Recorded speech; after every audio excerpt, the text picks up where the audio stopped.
Hello friends, स्वागत है आप सभी का आपके अपने YouTube channel heads of GK में। मैं दीपांशु, जैसा कि आप लोग सभी जानते हैं कि दरोगा के 1799 की पोस्ट जारी कर दी गई है, जिसके रिगार्डिंग ये जो आप बुक देख रहे हैं ना, उत्पाद अवर निरीक्षक मुख्य परीक्षा का हल प्रश्न पत्र, ये 25/8/2019 को हुई थी। ये बुक जो है ना, आपको ज्ञान बिंदु की 3rd एडिशन क्वेश्चन बैंक है। इसमें टोटल 25 सेट जो है दिया गया है, वो भी प्रीवियस सेट है, मतलब विभिन्न एग्जामों में पूछे गए। और इसका जो एक्सप्लेनेशन है, इसका क्वेश्चन है, बहुत ही अच्छा है, बहुत ही ऑथेंटिक है। आप एक रिवीजन के तौर पे ये कर सकते हैं। बहुत ही टॉपिक का रिवीजन हो जाएगा, बहुत ही क्वेश्चन आपका रिकॉल हो जाएगा और बहुत ही हेल्पफुल रहेगी अभी आपके लिए। आज सेट नंबर 21 की क्लास होगी। 1 से लेकर 20 तक मैंने इसका फुल एनालिसिस के साथ क्लास करवा दिया है। प्लेलिस्ट में आपको मिल जाएगा। अभी तक आपने नहीं किया तो ज़रूर कर लीजिएगा। स्पीड बढ़ा के भी कर सकते हैं, जल्दी के जल्दबाजी के लिए 1.5 पे कर लीजिएगा या 1.25 पे कर लीजिएगा, लेकिन 1.25 1.5 से ज़्यादा नहीं करिएगा, क्योंकि उसमें समझ नहीं आएगा आपको। क्या होता है, माइंड से वो निकल जाता है ज़्यादा स्पीड करने से। तो आज हम सेट नंबर 21 करेंगे और 22 से लेके 25 तक अभी बची हुई है, और ये मैं कंप्लीट करवाऊंगा। छोड़ने वालों में से मैं नहीं हूँ, हमेशा आप याद रखिएगा। जो मैं स्टार्ट करता हूँ वो मैं कवर करवा के ही रहता हूँ। तो चलिए क्वेश्चन नंबर 1 से शुरू करते हैं। मैं दीपांशु आप सभी का स्वागत अभिनंदन करता हूँ। क्वेश्चन नंबर 1 है कि किस मुगल शासक ने शाहू को मुक्त किया था? शाहू को मुक्त किया था तो मुअज्जम ने किया था। शाहू को मुक्त मुअज्जम ने, मुगल शासक मुअज्जम ने शाहू को मुक्त किया था।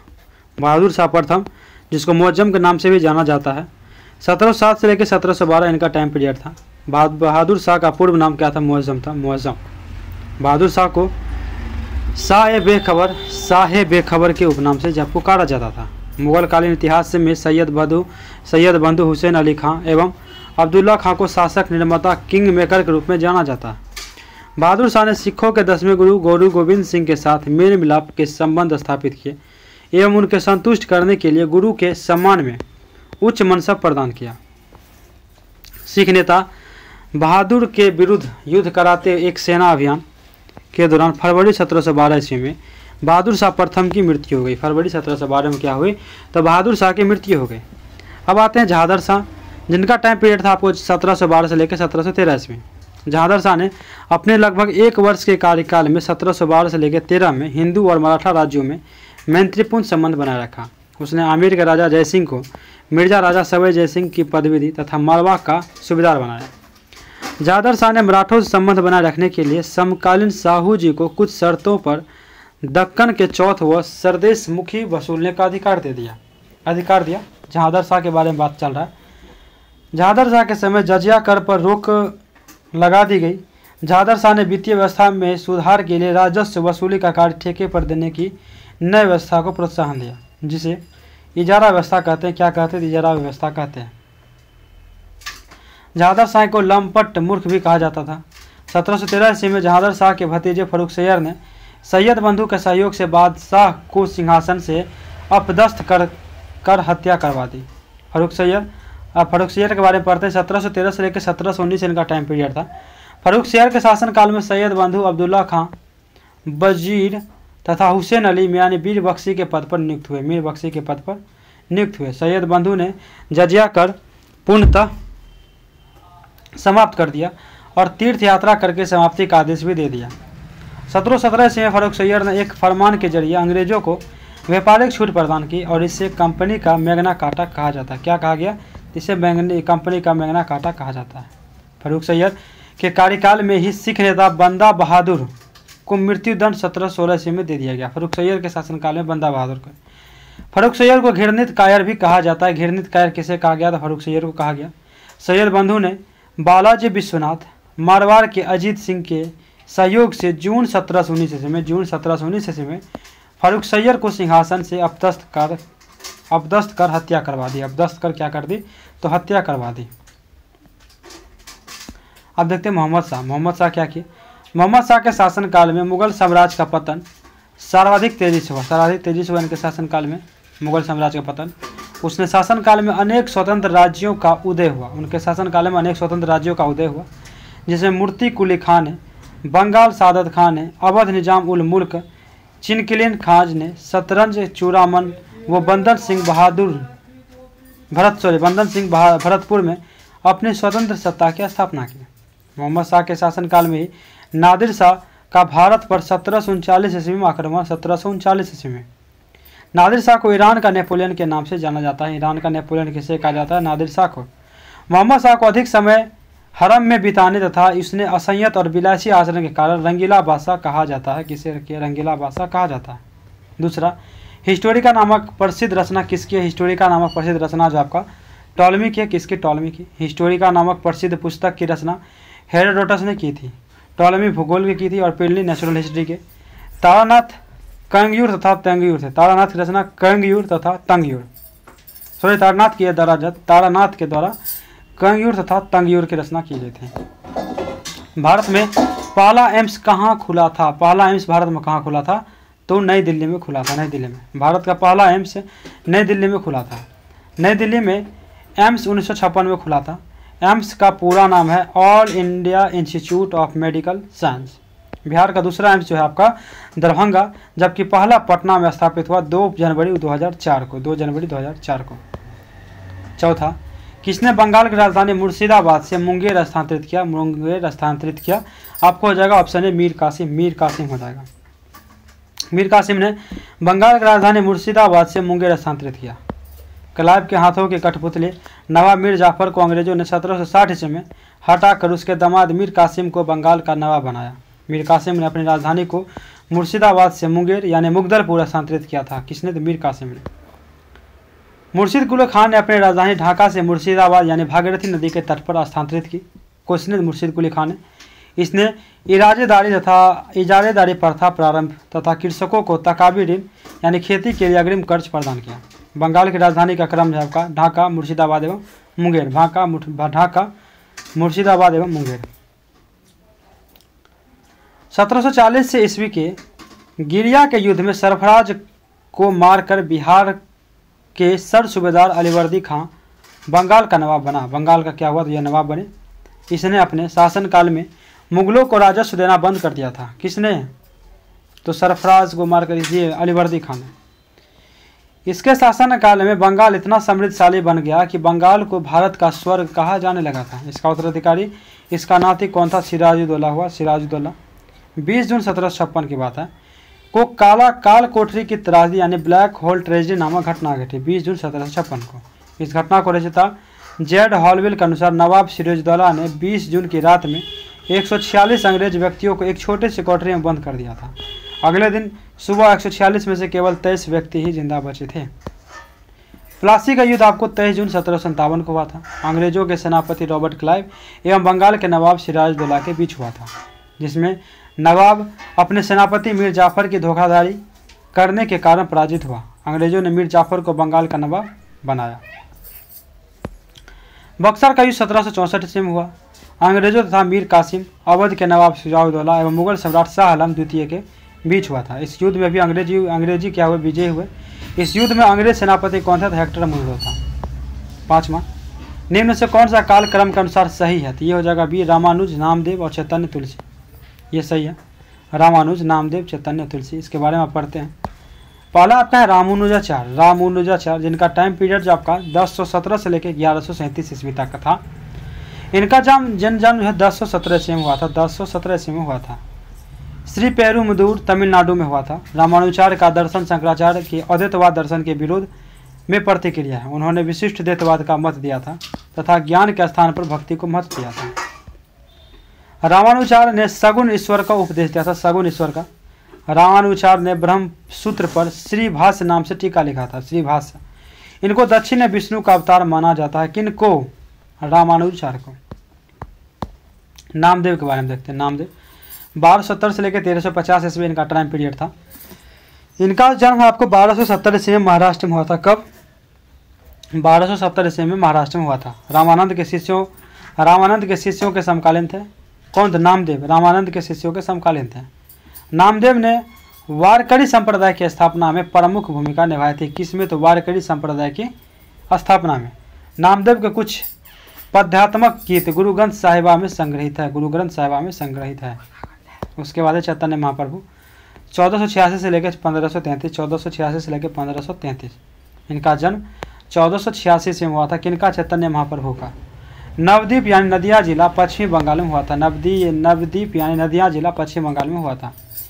चैतन्य महाप्रभु का वास्तविक नाम आपका था क्या था? तो विशंभर था, विशंभर। इन्होंने बंगाल में आधुनिक वैष्णववाद या गौड़ीय वैष्णव धर्म की स्थापना की। ये सगुन उपासक तथा कृष्ण भक्ति शाखा से संबंधित थे। इनकी जीवनी पहले संस्कृत में मुरारी गुप्त ने तथा बंगाल में वृंदावन दास ने लिखी थी। कृष्णदास कविराज ने बंगला में चैतन्य चरितामृत की रचना की। इनका दर्शन था अचित्य भेदवाद कहलाता था। इनका दर्शन जो है चिंत्य भेदवाद कहलाता है। इनके अनुयायी इन्हें कृष्ण का अवतार और गौरांग महाप्रभु कहते थे। तुलसीदास की अगर बात करें तो तुलसीदास जिनका जो है टाइम पीरियड 1532 से लेकर 1623 ईस्वी था। तुलसीदास का जन्म 1632 ईस्वी में उत्तर प्रदेश के ब्राह्मण परिवार में हुआ था। तुलसीदास सगुन उपासक कवि थे। तुलसीदास अकबर के समकालीन थे, याद रखिएगा। तुलसीदास की कृतियां में रामचरितमानस, विनय पत्रिका, कवितावली, दोहावली, गीतावली, रामलला, नाहछू, बरवे रामायण आदि प्रमुख हैं। निम्न में से कौन कांग्रेस का कभी अध्यक्ष नहीं बने? 6 नंबर है बाल गंगाधर तिलक। बीजी तिलक नहीं बने कभी, लेकिन सुरेंद्रनाथ बनर्जी, गोपाल कृष्ण गोखले और महात्मा गांधी ये सब बने। बाल गंगाधर तिलक कांग्रेस से कभी अध्यक्ष नहीं बने हैं। उपाधि लोकमान्य की उनको मिला था। वेलेंटाइन शेड्यूल के दौरान इनको भारतीय शांति का पिता कहा गया। नारा था इनका, स्वराज मेरा जन्मसिद्ध अधिकार है और इसे मैं लेकर रहूंगा। सुरेंद्रनाथ बनर्जी की अगर बात करें तो 11वें अधिवेशन के अध्यक्ष में 1895 में पूना में, 18वें अधिवेशन का अध्यक्ष 1902 यानी अहमदाबाद। गोपाल कृष्ण गोखले की अगर बात करें तो 21वें अधिवेशन के अध्यक्ष 1905 में बनारस में। 21वें अधिवेशन के अध्यक्ष 1905 बनारस में। इसी अधिवेशन में स्वदेशी और बहिष्कार आंदोलन का अनुमोदन हुआ। इसी अधिवेशन में महात्मा गांधी की बात करें तो 39वें अधिवेशन के अध्यक्ष थे आपको 1924 यानी बेलगांव में। भारतीय राष्ट्रीय कांग्रेस का स्थापना 1885 में हुई थी। 1885 में संस्थापक ए.ओ. ह्यूम्स अवकाश प्राप्त ICS अधिकारी थे। प्रथम अध्यक्ष आपको व्योमेश चंद्र बनर्जी। वायसराय कौन थे? Lord Dufferin. 7 मार्लोमेंटो सुधार कब आया था? तो 1909 ईस्वी में आया था। मार्लोमेंटो सुधार 1909 ईस्वी में आया था। 1909 ईस्वी का भारत परिषद अधिनियम माने मार्लोमेंटो सुधार जो है पहली बार मुस्लिम समुदाय के लिए पृथक प्रतिनिधित्व का उपबंध किया गया। इसके अंतर्गत मुस्लिम सदस्यों का चुनाव मुस्लिम मतदाता ही कर सकते थे। इस प्रकार मिंटो को सांप्रदायिक निर्वाचन के जनक के रूप में जाना जाता है। भारतीयों को भारत सचिव एवं गवर्नर जनरल की कार्यकारिणी परिषद में नियुक्ति की गई। केंद्रीय और प्रांतीय विधान परिषद को पहली बार बजट पर वाद विवाद करने तथा सदस्यों को सार्वजनिक हितों से संबंधित विषयों की विवेचना करने प्रस्ताव करने का अधिकार प्रदान किया गया। केंद्रीय और प्रांतीय विधान परिषद की संख्या में वृद्धि की गई। सत्येंद्र प्रसाद सिन्हा वायसराय की कार्यकारिणी परिषद के प्रथम भारतीय सदस्य बने। इन्हें विधि सदस्य भी बनाया गया। इस अधिनियम के तहत presidency corporation, chambers of commerce विश्वविद्यालय और जमींदारों के लिए अलग प्रतिनिधित्व का प्रावधान किया गया। इसी अधिनियम के तहत निर्वाचित सदस्य का चयन अप्रत्यक्ष रूप से किया जाता था। निर्वाचित सदस्यों का चयन जो अप्रत्यक्ष रूप से किया जाता था। इस प्रकार भारत में पहली बार चुनाव प्रणाली प्रारंभ हुई। आगे है कि इस एक्ट के प्रावधान को हितैषी निरंकुशवाद की संज्ञा दी गई। इस एक्ट का मार्लोमेंटो सुधार ने उभरते हुए प्रजातंत्र को जान से मार डाला है। यह कथन किसका था? के.एम. मुंशी का था। 8 नंबर सतीश प्रथा का उन्मूलन किसके सहयोगी से हुआ था? तो राजा राम मोहन राय के सहयोगी से हुआ था। सती प्रथा का उन्मूलन राजा राम मोहन राय के सहयोगी से हुआ था। अब देखते हैं राजा राम मोहन राय के बारे में। राजा राम मोहन राय सती प्रथा का उन्मूलन लॉर्ड विलियम बेंटिक ने राजा राम मोहन राय की पहल पर 1829 ईस्वी में कानून बनाकर किया था। आधुनिक भारत में पुनर्जागरण के पितामह के रूप में विख्यात राजा राम मोहन राय ने 1828 ईस्वी में ब्रह्म समाज की स्थापना की थी। ठीक है, राजा राम मोहन राय द्वारा स्थापित अन्य संस्था की अगर हम बात करें तो इसमें आपका था आत्मीय सभा, जिनकी स्थापना 1815 में वे किए थे। हिंदू कॉलेज की स्थापना 1817 में डेविड हेयर के सहयोग से किए थे। और वेदांत कॉलेज का स्थापना 1825 में किए थे। आत्मीय सभा 1815, हिंदू कॉलेज 1817 और वेदांत कॉलेज का स्थापना 1825 में किए थे। दयानंद सरस्वती की अगर हम बात करें तो उनके द्वारा जो स्थापित किया गया था आर्य समाज का स्थापना 1875 में। बचपन का नाम उनका मूल शंकर था और नारा वेदों की और लोटों का नारा दिया था। ये प्रसिद्ध नारा इनका है। ईश्वर चंद्र विद्यासागर की अगर बात करें तो इनका बचपन का नाम था ईश्वर चंद्र बंदोपाध्याय। विधवा पुनर्विवाह कानून पारित कराने में महत्वपूर्ण योगदान दिए 7 दिसंबर 1856 ईस्वी को। पुस्तक इनका था एक प्रसिद्ध सोम प्रकाश। शिव नारायण अग्निहोत्री की अगर बात करें, शिव नारायण अग्निहोत्री देव समाज लाहौर का संस्थापक 1887 ईस्वी। शिव नारायण अग्निहोत्री थे देव समाज लाहौर का संस्थापक 1887 ईस्वी में किए थे वो शिव नारायण अग्निहोत्री। मुगल और मेवाड़ के बीच संधि कब हुई थी? 9 नंबर है। मुगल और मेवाड़ के बीच संधि कब हुई थी? तो 1615 ईस्वी में हुई थी। 1615 ईस्वी में मुगल और मेवाड़ के बीच 1615 ईस्वी में संधि हुई थी। यह संधि मुगल शासक जहांगीर और मेवाड़ के शासक अमर सिंह के बीच हुई थी।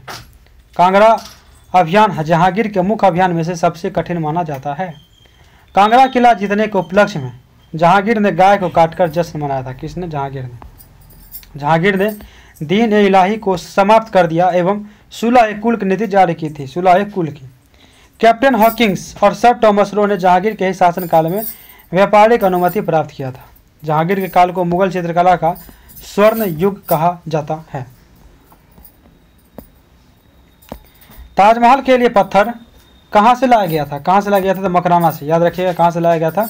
तो मकराना से लाया गया था। ताजमहल के लिए पत्थर मकराना से लाया गया था। अपनी बेगम मुमताज महल की याद में शाहजहां ने ताजमहल का निर्माण आगरा में इसकी कब्र से ऊपर करवाया था। कब्र के ऊपर करवाया था।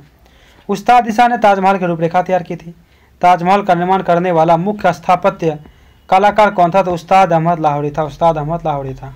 हुमायूं के मकबरा को ताजमहल का पूर्ववर्ती माना जाता है। किसे? हुमायूं के मकबरा को। 1983 ईस्वी में यूनेस्को ने ताजमहल को विश्व विरासत सूची में शामिल किया था। 1983 में। कांग्रेस का स्थापना के समय भारत का वायसराय कौन था? तो लॉर्ड डफरिन था। Lord Dufferin. कांग्रेस का स्थापना के समय भारत का वायसराय लॉर्ड डफरिन था। लॉर्ड डफरिन की अगर बात करें तो इनका टाइम पीरियड 1884 से लेकर 1888 ईस्वी के बीच में था।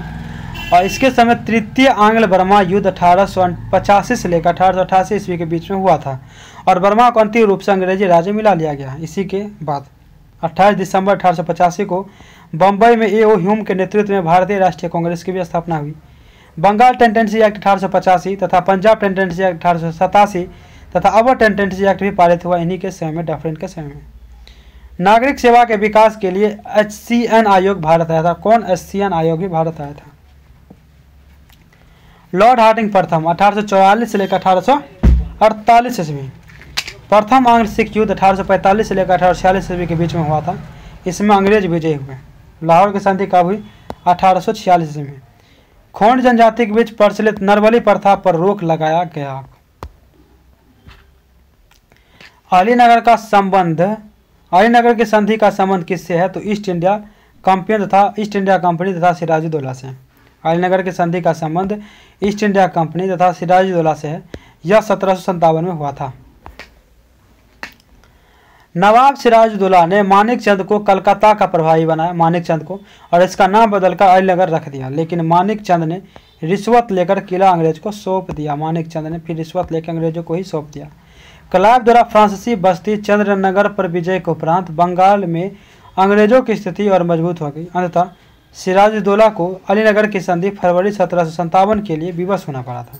सिराजुद्दौला को अलीनगर की संधि के फलस्वरूप अंग्रेजों को कलकत्ता की किलेबंदी करने, सिक्के ढालने का अधिकार तथा नवाब द्वारा युद्ध में हुई क्षतिपूर्ति का वचन दिया गया तथा दोनों पक्षों ने भविष्य में शांति बनाए रखने का भी वादा किया था। यज्ञ की देखरेख कौन करता था? यज्ञ की देखरेख आपको ब्रह्मा करते थे। यज्ञ की देखरेख ब्रह्मा करता था। अथर्ववेद के अनुसार यज्ञ का निरीक्षण करने वाले को ब्रह्म कहा जाता है, ब्रह्म कहा गया है।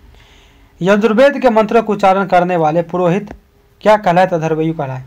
सामवेद के मंत्रों को गाने वाला उद्गाता और ऋग्वेद की ऋचाओं को पढ़ने वाला ऋषि को होत्री कहते थे। सुलह कुल की नीति किसने अपनाया था? तो अकबर ने अपनाया था। ठीक है। सुलह कुल नीति अकबर ने अपनाया था। अकबर सुलह कुल नीति का प्रवर्तक अकबर ही था, बाद में जहांगीर भी इसको अपना लिए। सुलह कुल का अर्थ है सार्वभौमिक शांति। धर्म से संबंधित अकबर ने दीन इलाही धर्म की शुरुआत 1582 ईस्वी में किए थे। ये आपको पूछता है। दीन इलाही संबंध की शुरुआत 1583 ईस्वी में किया गया था। दीन इलाही संबंध का स्थान अगर पूछेगा शुरुआत तो 1583 और धर्म की तो 1582। जहांगीर इसने न्याय की जंजीर लगवाया। किसने? जहांगीर ने। सिखों के 5वें गुरु गुरु अर्जुन देव को फांसी दिया जहांगीर ने। इसके शासनकाल को चित्रकाल का स्वर्णकाल कहलाता है जहांगीर के। हुमायूं ज्योतिष विद्या में विश्वास रखते थे। कौन? हुमायूं।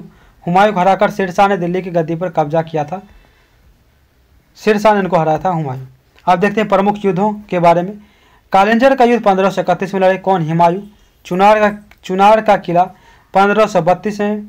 चौसा का युद्ध 1539 में। कन्नौज या बेलग्राम का युद्ध 1540 में।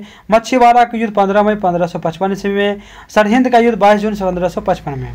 कालिंजर का युद्ध 1531 में। चुनार का किला 1532 में। चौसा का युद्ध 1539 में। कन्नौज या बेलग्राम का युद्ध 1540 में। मच्छीवाड़ा का युद्ध 15 मई 1555 को और सरहिंद का युद्ध 22 जून 1555 ईस्वी को।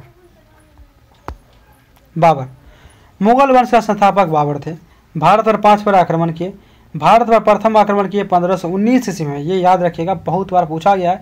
यूसुफ जाय जाति के विरुद्ध किए थे 1519 में, ठीक है। अब पानीपत की लड़ाई के बाद इनको सफलता मिली थी। प्रमुख युद्ध इनके पानीपत की प्रथम लड़ाई 21 अप्रैल 1526 को हुई थी।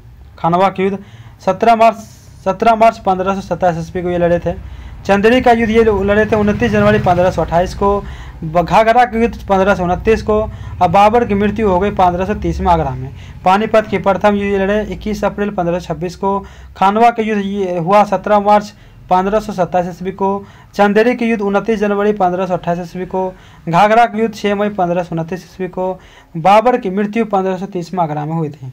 इटली ने आक्रमण कर किस देश को जीता था? किस देश को जीता था इटली ने आक्रमण करके? 15 का हो जाएगा ऑप्शन सी होगा, मोरक्को, ठीक है। इटली ने आक्रमण कर मोरक्को को जीता था। मोरक्को की बात करें तो उत्तरी अफ्रीकन देश, राजधानी इसकी रबात थी, मुद्रा इसकी मोरक्कन दिरहम। अब इरिट्रिया की बात करते हैं। इरिट्रिया की तो इरिट्रिया ये एक पूर्वी अफ्रीकन देश है। राजधानी अस्मारा और मुद्रा इसके नखफा। सोमालीलैंड की बात करें तो सोमालीलैंड की अगर बात करें इसकी जो ये पूर्वी अफ्रीकन देश है, पूर्वी अफ्रीकन देश है, इसकी राजधानी है हरगीसा। अबिसिनिया की बात करें अबिसिनिया का पठार इथोपिया और सोमालिया में फैला है। इथोपिया और सोमालिया में फैला है। हॉर्न ऑफ अफ्रीका के अंतर्गत कुल 4 देश आता है। इरिट्रिया, जिबूती, इथोपिया तथा सोमालिया। इरिट्रिया, जिबूती, इथोपिया तथा सोमालिया। रुद्रदामन से संबंधित कौन से अभिलेख हैं? तो जूनागढ़ अभिलेख है, ऑप्शन सी। रुद्रदामन से संबंधित जूनागढ़ अभिलेख है। शक महाक्षत्रप शासक रुद्रदामन का जूनागढ़ गिरनार अभिलेख भी स्वर्ण साम्राज्य के इतिहास के विषय में जानकारी प्रदान करता है। रुद्रदामन संस्कृत का बड़ा प्रेमी था। उसने ही सबसे पहले विशुद्ध संस्कृत भाषा में जूनागढ़ अभिलेख जारी किया। इससे पहले के सभी अभिलेख प्राकृतिक भाषा में रचित थे। रुद्रदामन ने सुदर्शन झील यानी गुजरात का जीर्णोद्धार किया। इस झील का निर्माण मौर्य काल में हुआ था, ठीक है। मंगल पांडे का संबंध किस इन्फेंट्री से था? 34 नेटिव इन्फेंट्री से, ठीक है। 29 मार्च 1857 को 29 मार्च 1857 को मंगल पांडे नामक एक सैनिक बैरकपुर में गाय के चर्बी वाले कारतूस को मुंह से काटने का इनकार कर दिया था। एवं 2 अंग्रेजी अधिकारी लेफ्टिनेंट बाग मेजर ह्यूसन की हत्या कर दी। फलस्वरूप उसे गिरफ्तार कर लिया। अप्रैल 1857 को फांसी दे दी गई। मंगल पांडे का संबंध 34वें इन्फेंट्री यानी BNA से था। मंगल पांडे बलिया उत्तर प्रदेश के रहने वाले थे। 10 मई 1857 के दिन मेरठ की पैदल टुकड़ी 20 नेटिव इन्फेंट्री 1857 ईस्वी की शुरुआत की गई। नोट अंग्रेजी भारतीय सेना का निर्माण 1748 ईस्वी में आरंभ हुआ। उस समय मेजर स्टीचर लॉरेंस को अंग्रेजी भारतीय सेना का जनक पुकारा गया। चतुर्थ बौद्ध संगीति किसके शासनकाल में हुआ था? किसके शासनकाल में चतुर्थ बौद्ध संगीति हुआ था? तो कनिष्क हो जाएगा, कनिष्क हो जाएगा, ऑप्शन डी। चतुर्थ बौद्ध संगीति यानी कनिष्क के शासनकाल में हुआ था। बौद्ध संगीति एवं सभा की अगर बात करें तो ये देखिए चारों दे दिया, यहाँ पे एक एक करके पढ़ लेते हैं, सारे को पूरा कवर ही हो गया। पहला आपको प्रथम आपको हुआ था 483 ईसा पूर्व में, राजगृह हुआ था। उसमें शासक कौन थे? तो अजातशत्रु हर्यक वंश के थे। अध्यक्ष किसने किया, अध्यक्षता किसने किया था? तो महाकश्यप, जो कि महान महाकाचयन, महाकश्यप यानी महाकाचयन दोनों एक ही नाम इनका। कार्य इसमें क्या हुआ? तो सूत पिटक एवं विनय पटक का संकलन हुआ था। किसने? तो प्रथम बौद्ध संगति में।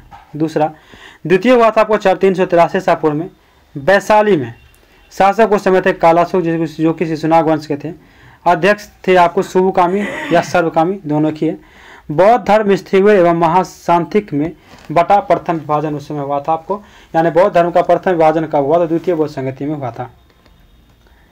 तृतीय बौद्ध संगति आपको हुआ था 250 ईसा पूर्व में, पाटलिपुत्र में हुआ था। उस समय अशोक यानी मौर्य वंश का शासक था।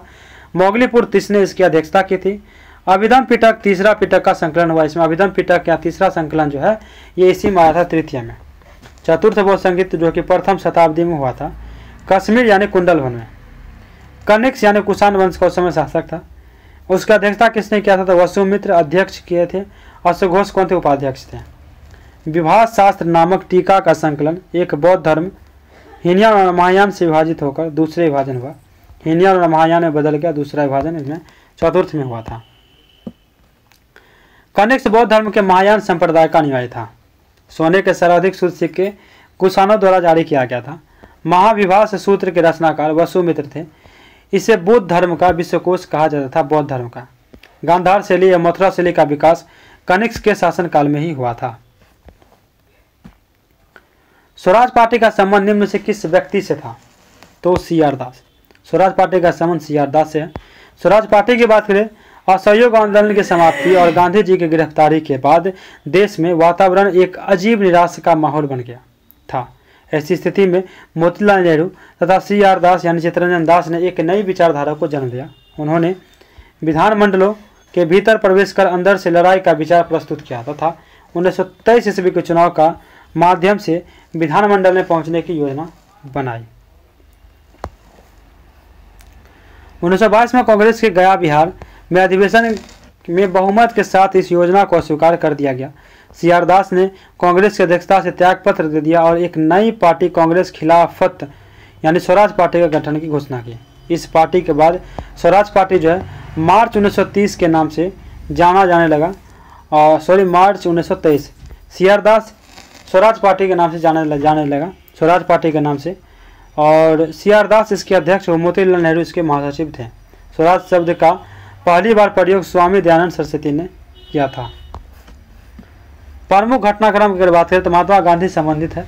इंडियन ओपिनियन पत्रिका 1903 में, इंडियन ओपिनियन पत्रिका 1903 में।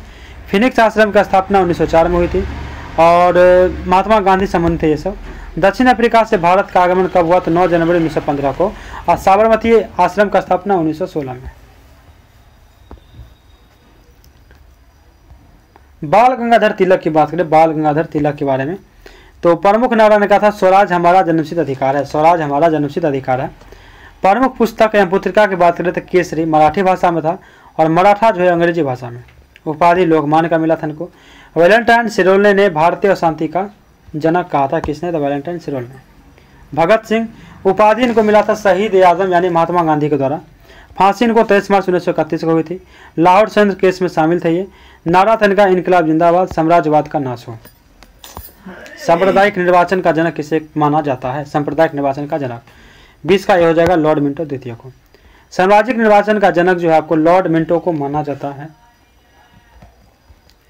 लॉर्ड मिंटो द्वितीय के बारे में पढ़े तो 1905 से लेकर 1910 इनका टाइम पीरियड था। बंग भंग विरोधी था, स्वदेशी आंदोलन दबाने का प्रयास किए थे। मुस्लिम लीग का स्थापना 1906 में हुआ था। खुदीराम बोस की फांसी जो है बाल गंगाधर तिलक को राजद्रोह के आरोप में 6 वर्ष का कारावास 1908 में मिला था। भारतीय परिषद अधिनियम 1909 अथवा मार्लोमीटर सुधार अधिनियम 1909 पारित हुआ, जिसमें सांप्रदायिक निर्वाचन प्रणाली की शुरुआत हुई। शुरुआत में कांग्रेस के विभाजन 1907 में हुआ। 1908 का समाचार पत्र अधिनियम newspaper incitement to offence act 1908 पारित हुआ। वायसराय की कार्यकारिणी में पहला भारतीय सदस्य एसपी सिन्हा की नियुक्ति हुई।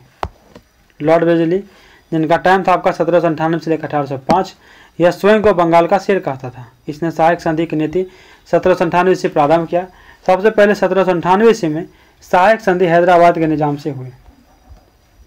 चौथा आंग्ल मैसूर युद्ध 1799 ईस्वी में टीपू सुल्तान मारा गया और बसीन की संधि 1802 ईस्वी में हुई थी। द्वितीय आंग्ल मराठा युद्ध 1803 से लेकर 1805 ईस्वी के बीच हुई थी। लॉर्ड इरविन की बात करें 1926 से लेकर 31 के बीच में, तो सामन कमीशन का भारत आगमन 3 फरवरी 1928 ईस्वी को हुआ, जिसका भारतीय द्वारा तीव्र विरोध किया गया। कांग्रेस के सर्वदलीय सम्मेलन में नेहरू रिपोर्ट की प्रस्तुति 1928 ईस्वी में की गई थी। 1928 ईस्वी में की गई थी। देशी रियासतों के संबंध में हरकोट बटलर समिति की नियुक्ति 1927 ईस्वी को हुई थी। 1927 ईस्वी को लाहौर के सहायक पुलिस अधीक्षक सॉन्डर्स की हत्या, दिल्ली विधानसभा कक्ष में बम विस्फोट 1929 में और लाहौर संयंत्र केस तथा लंबे उपवास के कारण जतीन दास की मृत्यु 1929 ईस्वी को हो गई। लाहौर अधिवेशन में पूर्ण स्वराज का प्रस्ताव पारित हुआ 1929 में। सविनय अवज्ञा आंदोलन व दांडी यात्रा प्रारंभ 1930 ईस्वी में हुई थी। प्रथम गोलमेज सम्मेलन का कांग्रेस द्वारा बहिष्कार 1930 ईस्वी में हुआ था और गांधी अरविंद समझौता भी 5 मार्च 1931 ईस्वी तथा सविनय अवज्ञा आंदोलन स्थगित और कांग्रेस द्वारा द्वितीय गोलमेज सम्मेलन में भाग लेने का निर्णय। गांधी अरविंद समझौता जो आपको 5 मार्च 1931 ईस्वी में हुआ था तथा सविनय अवज्ञा आंदोलन स्थगित और कांग्रेस द्वारा द्वितीय गोलमेज सम्मेलन में भाग लेने का निर्णय लिया था। ये 1931 में हुआ था। इतना बात। रैमजे मैकडोनाल्ड तीनों गोलमेज सम्मेलन के दौरान इंग्लैंड का प्रधानमंत्री रैमजे मैकडोनाल्ड ही थे। रैमजे मैकडोनाल्ड जो है तीनों गोलमेज सम्मेलन जब हुआ उस समय वह तीनों गोलमेज सम्मेलन के दौरान जो है इंग्लैंड के प्रधानमंत्री थे। निम्न से कौन सुमेलित है? तो भारत परिषद अधिनियम 1892 प्रतिनिधि सरकार की स्थापना, ये सब सुमेलित है। बाकी सभी गलत हैं। सही सुमेलित है भारत परिषद अधिनियम 1892 प्रतिनिधि सरकार की स्थापना। निम्न कौन सुमेलित है? ठीक है। पार्लियामेंट्री सुधार का संबंध जो है सांप्रदायिक प्रतिनिधि से है। मॉन्टेग्यू चेम्सफोर्ड का संबंध जो है द्वैत शासन से है। भारत परिषद अधिनियम 1892 की बात करें तो प्रतिनिधि सरकार की स्थापना इसके तहत निर्वाचन पद्धति को आरंभ किया।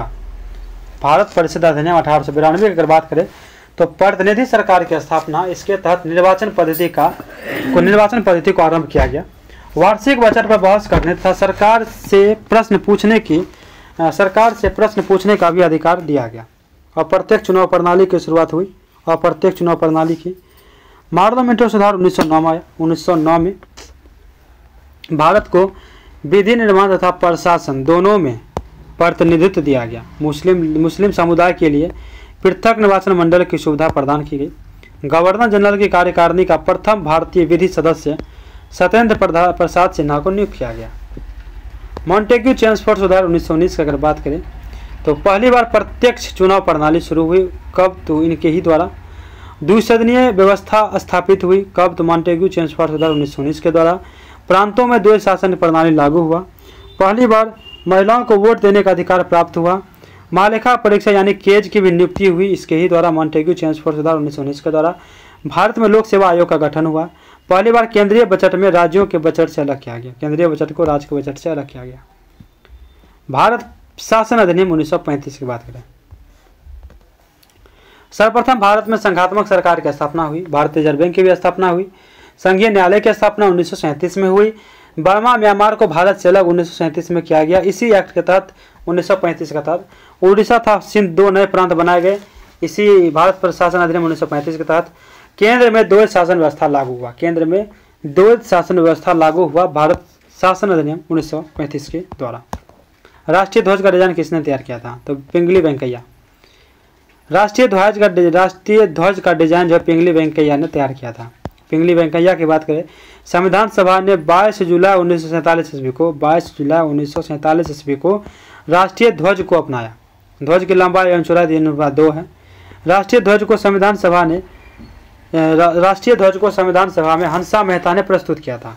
राष्ट्रीय ध्वज तिरंगा में 3 रंग है, केसरिया, सफेद और हरा।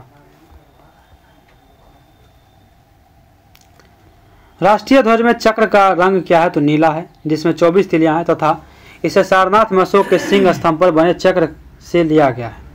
भारतीय ध्वज संहिता 2002 के अनुसार सभी भारतीय नागरिकों यानी निजी संस्थाओं आदि को भी राष्ट्रीय ध्वज प्रदर्शन का अधिकार है। भिखाजी कामा की बात करें तो जर्मनी के स्टुटगार्ट शहर में 22 अगस्त 1907 ईस्वी को तिरंगा फहराया गया। भिखाजी कामा के द्वारा जर्मनी के स्टुटगार्ट में शहर में जो है 22 अगस्त 1907 ईस्वी को तिरंगा फहराए। ये दादा भाई नौरोजी के निजी सचिव थे। इन्हें भारतीय क्रांति के जननी यानी महा कहा जाता है। श्यामलाल गुप्त यानी पार्षद की अगर बात करें तो विजय विश्व तिरंगा प्यारा गीत के रचयिता हैं। 2018 ईस्वी में फीफा विश्व कप किस देश ने जीता तो फ्रांस ने जीता। फ्रांस ने 2018 ईस्वी में फीफा विश्व कप किसने जीता? फ्रांस ने जीता। फ्रांस ने क्रोएशिया को 4-2 से हराया था। फ्रांस ने दूसरा विश्व कप जीता। फीफा विश्व कप 2026 का आयोजन 3 देश यानी यूएसए, मेक्सिको, कनाडा में शुरू होगा। फीफा का फुल फॉर्म बहुत पूछता है, federation international D football association. इसकी स्थापना आपको हुई थी 21 मई 1904 ईस्वी को और इसका मुख्यालय ज्यूरिख यानी स्विट्जरलैंड में। वर्तमान इसके अध्यक्ष जियानी इन्फेंटिनो है और प्रथम विजेता इसके उरुग्वे 1930 में हुई थी। प्रथम अध्यक्ष रॉबर्ट गुरिन जो कि फ्रांस की है। प्रथम फीफा विश्व कप का आयोजन उरुग्वे में हुआ था। कहाँ पे हुआ था? तो उरुग्वे में हुआ था। ठीक है। अगला एशिया खेल कहाँ होगा? चीन में होगा। इससे पूछे गए प्रश्न वर्ष के अनुसार सही उत्तर विकल्प बी होगा। ये सेम क्वेश्चन आज ही के सेट वॉल्यूम 2 रुकमनी में है। इसके बारे में एशिया खेल के बारे में दिया गया था उसमें। आगामी एशिया खेल 2022 ईस्वी यानी 19वां संस्करण चीन को झोंगझोंग शहर में आयोजित होने वाला था, जो कि कोरोना वायरस के कारण स्थगित हो गया था, जो कि अब 2023 में संपन्न हुआ। 20वां एशिया खेल 2026 में नागोया जापान में होगा। 20वां।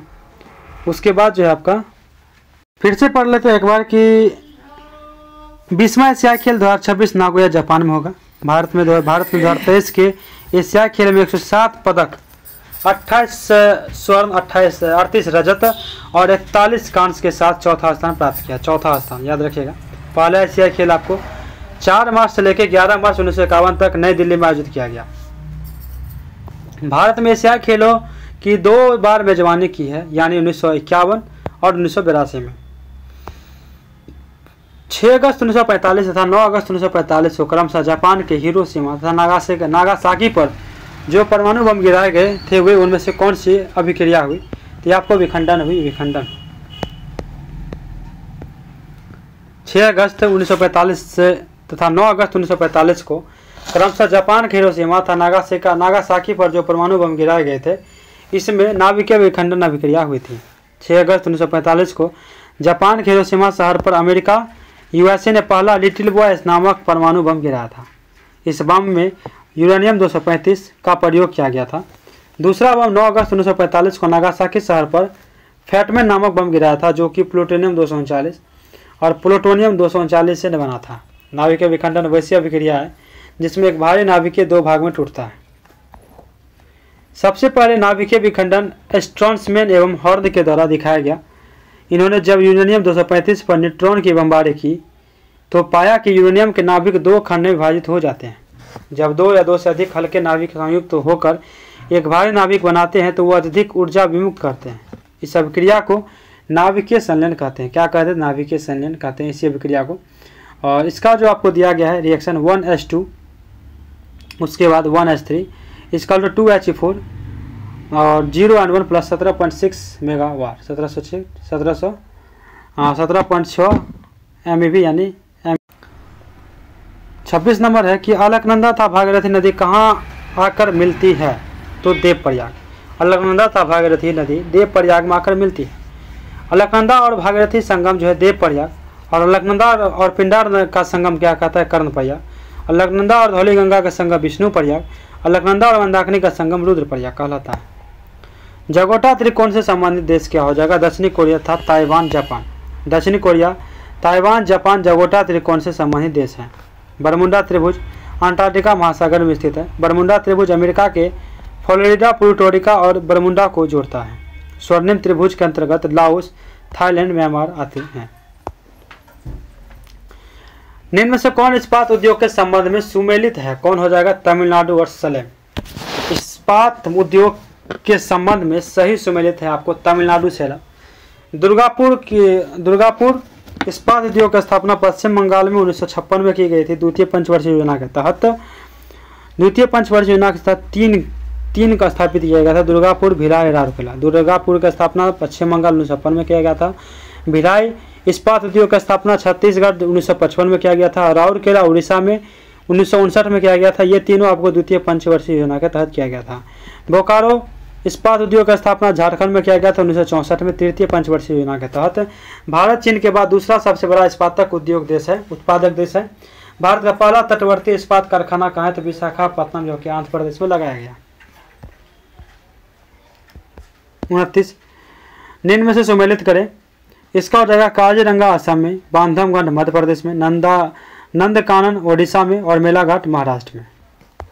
दूधसागर जलप्रपात कहाँ है? तो गोवा में है दूधसागर जलप्रपात। दूधसागर जलप्रपात गोवा में है। दूधसागर जलप्रपात गोवा और कर्नाटक के सीमा पर स्थित है। गोवा में भगवान महावीर और मोलेम राष्ट्रीय उद्यान स्थित है। यह जलप्रपात मांडवी नदी पर स्थित है। Uttarakhand Kempty Fall, Tiger Fall, Vasudhara जलप्रपात आदि। महाराष्ट्र धोसेघर जलप्रपात, अम्बोली जलप्रपात।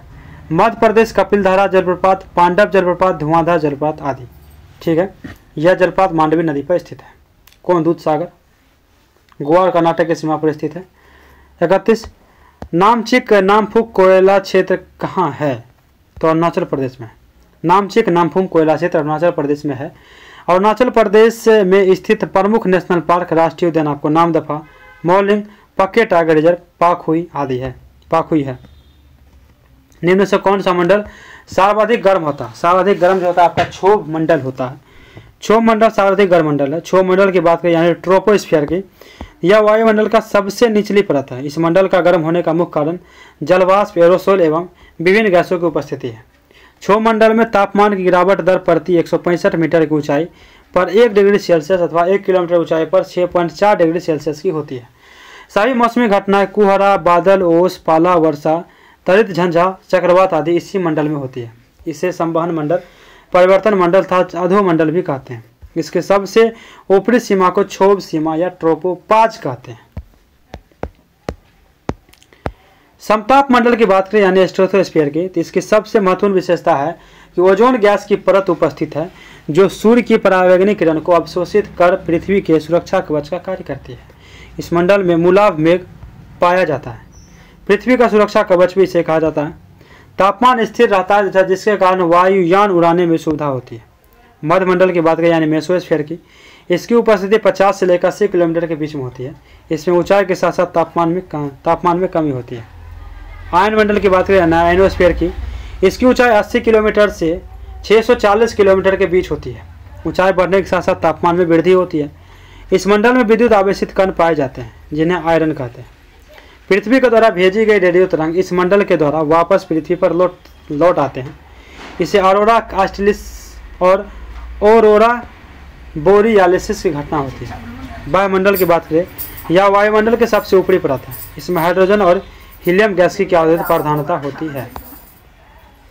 33 कर्नाटक और महाराष्ट्र में अवस्थित पश्चिम घाट को क्या कहते हैं? क्या कहते हैं? सह्याद्री कहते हैं। कर्नाटक और महाराष्ट्र में अवस्थित पश्चिमी घाट को सह्याद्री कहते हैं। पश्चिमी घाट उत्तर में गुजरात के सौराष्ट्र में सटे तापी नदी के मुहाने से दक्षिण में कन्याकुमारी तक फैला है। इसकी लंबाई जो आपको 1600 किलोमीटर है। यह गुजरात, महाराष्ट्र, गोवा, कर्नाटक तथा केरल राज्यों में गुजरती है। पश्चिमी घाट को सह्याद्री भी कहा जाता है। 16 डिग्री उत्तरी अक्षांश रेखा को गोवा से गुजरती है। सह्याद्री को 2 भागों में बांटती है, उत्तरी सह्याद्री तथा दक्षिणी सह्याद्री। नीलगिरी की बात करें तो नीलगिरी पहाड़ियाँ पश्चिमी घाट का हिस्सा है। यह केरल, कर्नाटक एवं तमिलनाडु का सीमा पर स्थित है। इसका सर्वोच्च चोटी डोडा बेटा दक्षिण भारत की दूसरी सबसे ऊंची चोटी है, जिसकी ऊंचाई कितनी है? 2637 मीटर। यह पूर्वी और पश्चिमी घाट का मिलन बिंदु है। अनामलाई की बात करें तो यह केरल एवं तमिलनाडु की सीमा पर स्थित है। दक्षिण भारत की सबसे ऊंची चोटी अनाईमुड़ी 2695 मीटर है। अनामलाई की पहाड़ी पर स्थित है। बालाघाट यह केरल में है तथा कोची और सेलम को जोड़ता है। कोची और सेलम को जोड़ता है कौन? बालाघाट। निम्न से कौन सम्मिलित नहीं है? तो शिल्पकला जो कि जम्मू कश्मीर में है ये सम्मिलित नहीं है, लेकिन नाथुला सिक्किम, रोहतांग हिमाचल प्रदेश, बोमडिला अरुणाचल प्रदेश ये सब सम्मिलित हैं। शिल्पकला जम्मू कश्मीर के सही सम्मिलित नहीं है। शिल्पकला आपको हिमाचल प्रदेश में स्थित है। जम्मू कश्मीर पीर पंजाल दर्रा एवं बनिहाल दर्रा भारत के अन्य प्रमुख दर्रे। जम्मू कश्मीर पीर पंजाल दर्रा एवं बनिहाल दर्रा कहाँ पे है? जम्मू कश्मीर में। शिव किला रोहतांग तथा बारलाचा दर्रा कहाँ है? तो हिमाचल प्रदेश में। लिपुलेख, नीति, माना नीति, लिपुलेख ये उत्तराखंड में। बोमडिला तथा दीफू यह अरुणाचल प्रदेश में। नाथुला तथा जिलेपला सिक्किम में। बुर्जिला दर्रा श्रीनगर से गिलगित को जोड़ती है। बुर्जिल दर्रा जो है श्रीनगर से गिलगित को जोड़ती है। बुनिहाल दर्रे से जम्मू कश्मीर से श्रीनगर जाने का मार्ग गुजरता है। जवाहर सुरंग इसी में स्थित है। रंगित नदी कहाँ बनती है? तो सिक्किम में। रंगित नदी सिक्किम में बहती है। बहती है। रंगित नदी तथा तीस्ता नदी सिक्किम के दो जीवन रेखा समझी जाने वाली नदियां हैं। रंगित नदी तीस्ता नदी की सहायक नदियां हैं। संकोच नदी असम एवं पश्चिम बंगाल के बीच सीमा बनाती है। 36 कर्क रेखा निम्न से किस राज्य से होकर गुजरती है? तो ये हो जाएगा झारखंड, मध्य प्रदेश, त्रिपुरा, मिजोरम। कर्क रेखा झारखंड, मध्य प्रदेश, त्रिपुरा, मिजोरम राज्य में गुजरती है। 23.5 डिग्री उत्तरी अक्षांश को कर्क रेखा कहते हैं। यह भारत के 8 राज्यों से होकर गुजरता है, जो इस प्रकार है: गुजरात, राजस्थान, मध्य प्रदेश, छत्तीसगढ़, झारखंड, पश्चिम बंगाल, त्रिपुरा, मिजोरम। पश्चिम से पूर्व के यह क्रम है। 21 जून को सूर्य कर्क रेखा पर लंबवत होता है। इसे कर्क संक्रांति कहते हैं। इसी दिन उत्तरी गोलार्ध में सबसे बड़ा दिन होता है। किस अनुच्छेद के तहत नीति निर्देशक तत्व को न्यायालय में प्रश्नगत नहीं किया जा सकता है? तो अनुच्छेद 37। अनुच्छेद 37 के तहत नीति निर्देशक तत्व को न्यायालय में प्रश्नगत नहीं किया जा सकता है। नीति निर्देशक तत्वों की प्रकृति अनुच्छेद 37 से स्पष्ट होता है कि अनुच्छेद 37 के तहत राज्य के नीति निर्देशक तत्व में अंतर्दृष्टि उपबंध किसी न्यायालय द्वारा परिवर्तनीय नहीं होंगे, किंतु फिर भी इनमें अपकथित तत्वों के देश शासन के मूलभूत हैं और विधि बनाने में इन तत्वों को लागू करना राज्य का कर्तव्य होगा। यह राज्य सरकार के द्वारा लागू करने के बाद भी नागरिकों को प्राप्त होता है। नीति निर्देशक तत्व का वर्णन संविधान के भाग 4 के अनुच्छेद 36 से 51 तक है। इसे आयरलैंड के संविधान से लिया गया है। इसका उद्देश्य कल्याणकारी राज्य का स्थापना करना है। इसे वैधानिक शक्ति प्राप्त नहीं है, अतः इसे न्यायालय द्वारा लागू नहीं कराया जा सकता है। राज्य का नीति निर्देशक तत्व एक ऐसा चेक है जो बैंक की सुविधा अनुसार अदा की जाएगी। केटी शाह अनुच्छेद 40 कहता है राज्य ग्राम पंचायत का गठन प्रयास करेगा। राज्य ग्राम पंचायत का गठन का प्रयास करेगा। अनुच्छेद 44 कहता है कि राज्य समस्त नागरिकों के लिए समान नागरिक संहिता यानी यूजीसी लागू करेगा। यूसीसी समान नागरिक संहिता यूसीसी सबसे पहले गोवा में लागू किया गया। अनुच्छेद 47 क्या कहता है कि राज्य के लोगों के पोषाहार स्तर यानी जीवन स्तर और लोक स्वास्थ्य का सुधार करेगा। 38 राज्य निर्वाचन आयुक्त को कौन परिचित कर सकता है? कौन परिचित कर सकता है? डी हो जाएगा जो प्रक्रिया उच्च न्यायालय के न्यायाधीश को हटाने का है, उसी के द्वारा। जो प्रक्रिया उच्च न्यायालय के न्यायाधीश को हटाने का है, राज्य निर्वाचन आयुक्त की नियुक्ति राज्यपाल करता है। यह एक संवैधानिक प्राधिकरण है। अनुच्छेद 243 के तहत राज्य निर्वाचन आयोग का गठन किया गया। निम्न राष्ट्रपति के कार्यकाल संबंधित कौन सा क्रम सही है? कौन सा क्रम पूछ रहा सही है? तो डी हो जाएगा फखरुद्दीन अली अहमद, ज्ञानी जैली सिंह, आर वेंकट रमन, डॉक्टर शंकर दयाल शर्मा। राष्ट्रपति कार्यकाल का सही क्रम है फखरुद्दीन अली अहमद 24 अगस्त 1974 से लेकर 11 फरवरी 1977 तक, ज्ञानी जैली सिंह 25 जुलाई 1982 से लेकर 25 जुलाई 1987 तक। उसके बाद है आपको आर वेंकट रमन 25 जुलाई 1987 से लेकर 25 जुलाई 1992 तक। डॉक्टर शंकर दयाल शर्मा 25 जुलाई 1992 से लेकर 25 जुलाई 1997 तक। भारत के राष्ट्रपति का क्रम कार्यकाल के अनुसार इस प्रकार है: डॉक्टर राजेंद्र प्रसाद 26 जनवरी 1950 से लेकर 13 मई 1962 तक। डॉक्टर सर्वपल्ली राधाकृष्णन 13 मई 1962 से लेकर 13 मई 1967 तक। डॉक्टर जाकिर हुसैन 1967 से लेकर 1969 तक 13 मई 3 मई। वीवी गिरी 3 मई 1969 से लेकर 20 जुलाई 1969 और 24 अगस्त 1969 से 24 अगस्त 1974 तक। ठीक है। डॉक्टर फखरुद्दीन अली अहमद 24 अगस्त 1974 से लेकर 11 फरवरी 1977 तक। श्री नीलम संजीव रेड्डी 25 जुलाई 1977 से 25 जुलाई 1982 तक। ज्ञानी जैली सिंह की बात करें तो 25 जुलाई 1982 से लेके 25 जुलाई 1987 तक।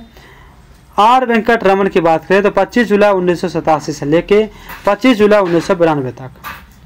डॉक्टर शंकर दयाल शर्मा की बात करें तो 25 जुलाई 1992 से लेके 25 जुलाई 1997 तक। आर के नारायण के बाद KR नारायण की बात करें तो 25 जुलाई 1997 से लेके 25 जुलाई 2002 तक, यानी 25 जुलाई लग रहा है ये फिक्स है। डॉक्टर APJ अब्दुल कलाम की बात करें तो 25 जुलाई 2002 से लेके 25 जुलाई 2007 तक। श्रीमती प्रतिभा देवी सिंह पाटिल की बात करें तो 25 जुलाई 2007 से लेके 25 जुलाई 2012 तक। श्री प्रणब मुखर्जी की बात करें तो 25 जुलाई 2012 से लेके 25 जुलाई 2017 तक। 14 श्री रामनाथ कोविंद की बात करें तो 25 जुलाई 2017 से लेके 25 जुलाई 2022 तक। 15 नंबर की जो है द्रौपदी मुर्मू 25 जुलाई 2022 से लेके आपको 25 जुलाई 2027 तक ही होंगी, ऑटोमेटिक है, तभी ये कार्यरत है।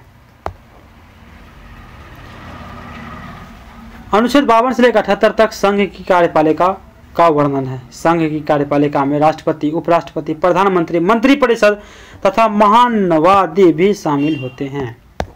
40 भारत में कितने बार आपातकाल लागू हो चुका है? 3 बार।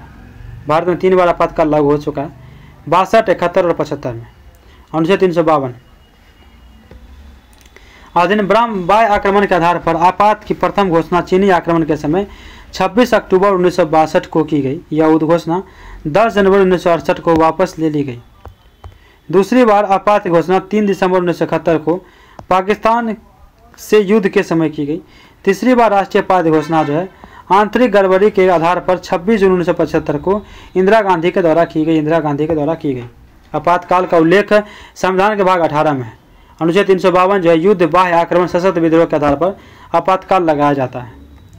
अनुच्छेद 356 राज्य में संवैधानिक तंत्र की विफलता पर राष्ट्रपति शासन लगाया जाता है। अनुच्छेद 356 में। 360 वित्तीय आपातकाल से संबंधित है। भारत में अब तक वित्तीय आपातकाल अनुच्छेद 360 का प्रयोग नहीं हुआ है, अभी तक नहीं हुआ 360 का प्रयोग। संविधान की उद्देशिका में किस मौलिक अधिकार का वर्णन नहीं है? तो आर्थिक स्वतंत्रता का, लेकिन विचार की स्वतंत्रता, व्यक्ति की स्वतंत्रता, विश्वास की स्वतंत्रता का, ये सब का उल्लेख है। संविधान की उद्देशिका में आर्थिक स्वतंत्रता का वर्णन नहीं है। उद्देशिका में 5 प्रकार की स्वतंत्रता दिया गया है: विचार, अभिव्यक्ति, विश्वास, धर्म और उपासना। उद्देशिका में 3 प्रकार के न्याय भी है: सामाजिक, आर्थिक और राजनीतिक। उद्देशिका में 2 प्रकार की समानता है: प्रतिष्ठा और अवसर की। हमारी प्रस्तावना में समानता और बंधुत्व के आदेश को फ्रांस की क्रांति 1789 से लिया गया है। प्रस्तावना अमेरिका के संविधान यानी प्रथम लिखित संविधान से ली गई है, लेकिन प्रस्तावना का भाषा ऑस्ट्रेलिया के संविधान से लिया गया है। ठीक है, आगे आपको दिया है नोट में। उद्देशिका प्रस्तावना को 13 दिसंबर 1946 को संविधान सभा जवाहरलाल नेहरू ने पेश किया। इसकी स्वीकृति 22 जनवरी 1947 को मिला। इसे जो है 26 नवंबर 1949 ईस्वी को अंगीकृत किया गया। 26 नवंबर 1949 ईस्वी को अंगीकृत किया गया। पंचायती राज व्यवस्था से संबंधित समिति कौन सा है? समिति पूछ रहा, समिति बलवंत राय मेहता समिति। पंचायती राज व्यवस्था से संबंधित समिति आपको कौन है? तो बलवंत राय मेहता समिति है। इन्होंने त्रिस्तरीय पंचायत की अनुशंसा की। इसका गठन 1957 में हुआ था। कब? तो 1957 में हुआ। 3 स्तर की यह रचना दी थी। एक ग्राम स्तर पे ग्राम पंचायत, ब्लॉक स्तर पे पंचायत समिति और जिला स्तर पे जिला परिषद की अनुशंसा की थी। किनके द्वारा? तो बलवंत राय मेहता समिति 1957 के द्वारा। आपको है पंचायत से समिति, पंचायत से संबंधित अन्य समिति की अगर बात की जाए तो आपका है, आपका इसमें दिया हुआ है अशोक मेहता समिति 1977 में आई थी। द्विस्तरीय पद्धति यानी मंडल पंचायत और जिला परिषद की अनुशंसा की थी। इसमें द्विस्तरीय पंचायत की प्रशंसा की गई थी।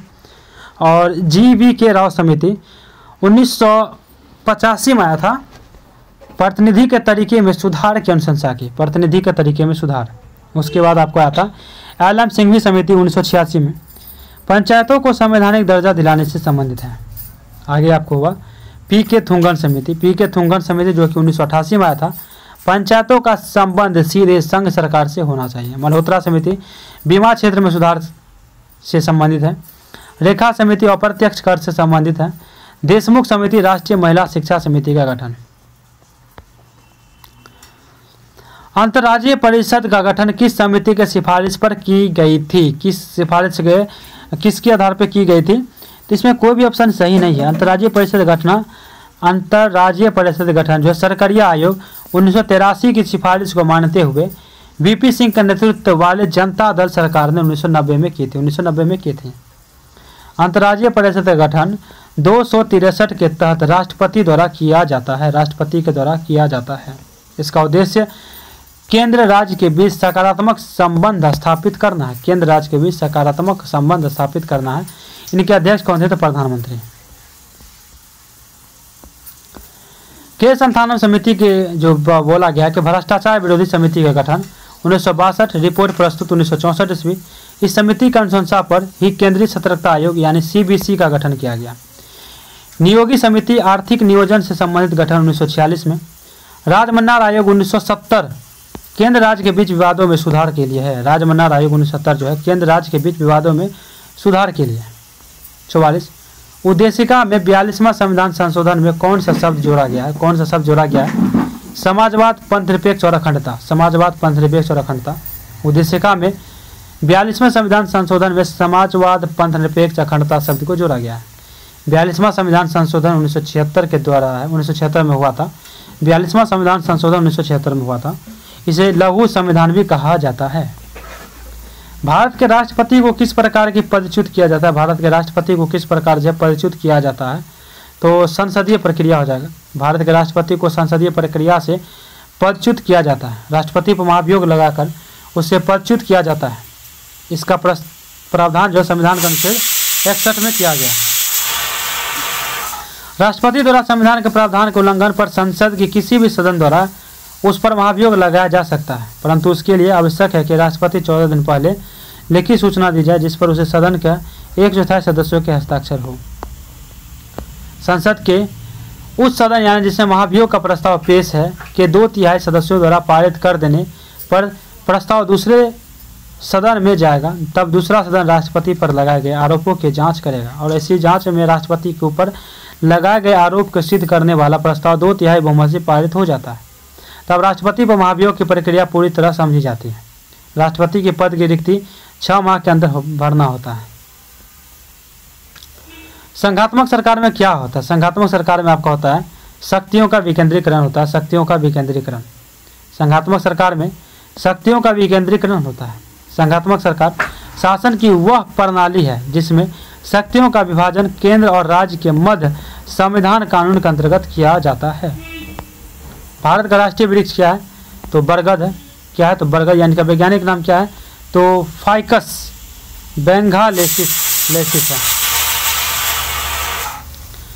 भारत का राष्ट्रीय जलीय जीव कौन है? राष्ट्रीय जलीय जीव यानी गंगा का डॉल्फिन है। भारत का राष्ट्रीय जलीय जीव कौन है? तो गंगा का डॉल्फिन यानी प्लाटानिस्टा गैंगटिक है। प्लाटानिस्टा गैंगटिक है। राष्ट्रीय ध्वज क्या है? तिरंगा। राष्ट्रीय चिन्ह अशोक स्तंभ। राष्ट्रीय गान जन गण मन। राष्ट्रीय गीत वंदे मातरम। राष्ट्रीय पशु आपका बाघ है। राष्ट्रीय फूल कमल है। राष्ट्रीय फल आम है।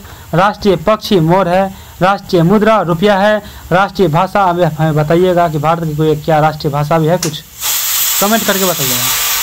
49 चिली का चूकी मात खाने किसके लिए प्रसिद्ध है? चिली का चूकी मात खाने किसके लिए प्रसिद्ध है? तो कॉपर के लिए। चिली का चूकी मात खाने कॉपर के लिए प्रसिद्ध है। चिली का चूकी मात यानी चूकी कमाट तांबा खान दक्षिण अमेरिका के एंडीज पर्वत पर 3000 मीटर की ऊंचाई पर है। इसे विश्व की तांबा राजधानी भी कहा जाता है। सर्वाधिक तांबा उत्पादक देश चिली है। ब्राजील की अपामा खान संसार में मैग्नीज की सबसे बड़ी खान है। ब्राजील की अमापा खान। नर्मदा बचाओ आंदोलन में कौन जुड़ी है? तो मेघा पाटेकर। ठीक है, नर्मदा बचाओ आंदोलन से मेघा पाटेकर जुड़ी है। नर्मदा बचाओ आंदोलन की शुरुआत 1985 ईस्वी में हुआ। इसकी शुरुआत मेघा पाटेकर के द्वारा की गई। मेघा पाटेकर के द्वारा उद्देश्य था इसका बांध निर्माण को रोककर पर्यावरण विनाश तथा लोगों के विस्थापन को रोकना। अन्य प्रमुख नेता से कौन थे? तो अनिल पटेल, बाबा आमटे और धुंती रॉय इसके कौन थे? तो अन्य प्रमुख नेता थे।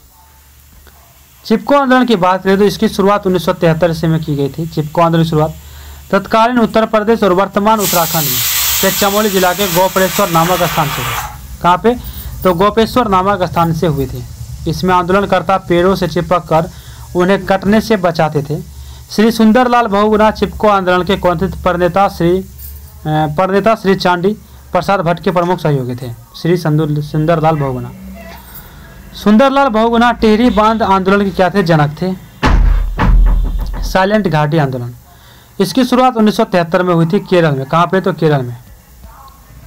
केरल के कुंथीपुझा नदी पर बनाए जा रहे जल विद्युत परियोजना के विरोध में किया गया था। जंगल बचाओ आंदोलन की बात करें तो शुरुआत 1980 में वर्तमान झारखंड अर्थात तब के बिहार में प्रारंभ किया गया था। कारण था सरकार ने प्राकृतिक साल के वृक्ष को काट कर उसके स्थान पर कीमती सागौन वृक्ष के रोपण की योजना बनाई, जिसके विरोध में सिंहभूम क्षेत्र के आदिवासी के द्वारा आंदोलन किया गया। सिंहभूम क्षेत्र के आदिवासी आंदोलन के द्वारा। भारतीय जलवायु में संबंधित ENSO क्या? ENSO क्या है आपका? तो EI नीनो साउथ ऑक्सीलेशन है। भारतीय जलवायु से संबंधित यूनेस्को का पूर्ण रूप EI नीनो साउथ ऑक्सीलेशन है। एलिनो प्रशांत महासागर के विश्वसीय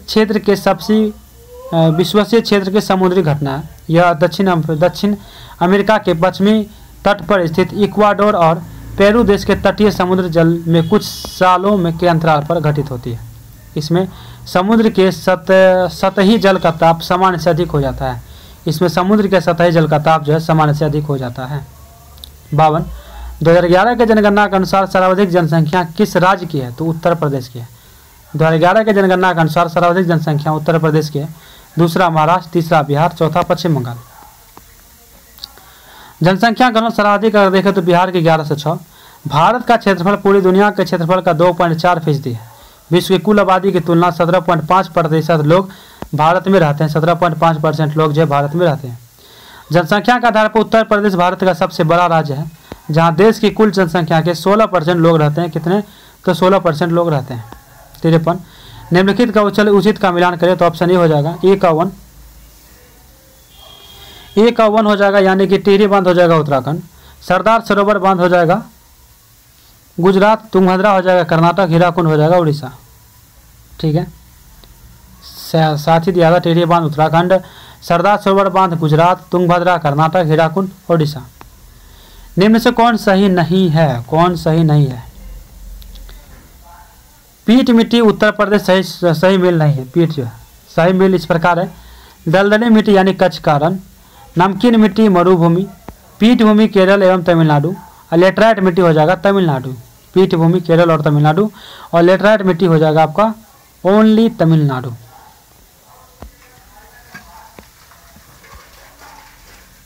कांच का गहरा नीला रंग किस कारण से होता है? गहरा नीला रंग ये हो जाएगा आपका कोबाल्ट ऑक्साइड के कारण। कांच का गहरा नीला रंग कोबाल्ट ऑक्साइड के कारण होता है। इसमें कोबाल्ट और ऑक्सीजन परमाणु शामिल होते हैं।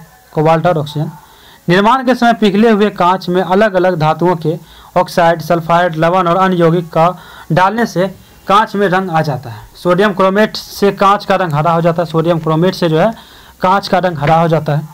फेरिक ऑक्साइड में भूरा रंग, गोल्ड क्लोराइड से रूबी लाल, कैडमियम सल्फेट से पीला, क्यूप्रिक लवण से पीकॉक नीला और क्यूप्रस ऑक्साइड से चटक लाल हो जाता है। ठीक है, आगे है मैग्नीज डाइऑक्साइड से लाल, क्रोमिक ऑक्साइड से हरा। चटक लाल, मैग्नीज डाइऑक्साइड अगर डालते हैं तो लाल और क्रोमिक ऑक्साइड से हरा हो जाता है। फोटोक्रोमेटिक कांच सिल्वर क्लोराइड की उपस्थिति के कारण धूप में स्वतः काला हो जाता है। आपको 56 नंबर क्वेश्चन, 56 नंबर क्वेश्चन है अमीबा किससे भोजन ग्रहण करता है? अमीबा जो है आपको किससे भोजन ग्रहण करता है? इसका हो जाएगा कूटपात। कूटपात से अमीबा भोजन ग्रहण करता है। अमीबा कूटपात से भोजन ग्रहण करता है। अमीबा एक प्रकार का प्राजीव यानी प्रोटोजोआ है, जिसकी अधिकांश जातियां नदियों, तालाबों, मीठे पानी के झीलों, पोखरों आदि में पाई जाती है। यह एक एकोकोष्ठीय जीव होता है। कौन है? एकोकोष्ठीय जीव। इनमें से सबसे कम प्रदूषण किस में होता है? सबसे कम प्रदूषण होगा आपको सीएनजी से। सबसे कम प्रदूषण सीएनजी से होता है। सीएनजी का full form compressed natural gas है। सीएनजी कंप्रेस्ड नेचुरल गैस है। यह एक गैसोलीन आधारित ईंधन गैस है। यह गैर विषैली गैस एवं स्वच्छ जलने वाली गैस है। यह हाइड्रोकार्बन का मिश्रण है, जिसमें ज़्यादातर मीथेन CH4 रहता है। यह संपीड़ित यानी प्राकृतिक गैस और तरलीकृत प्राकृतिक गैस के रूप में वाहनों में उपयोग किया जाता है।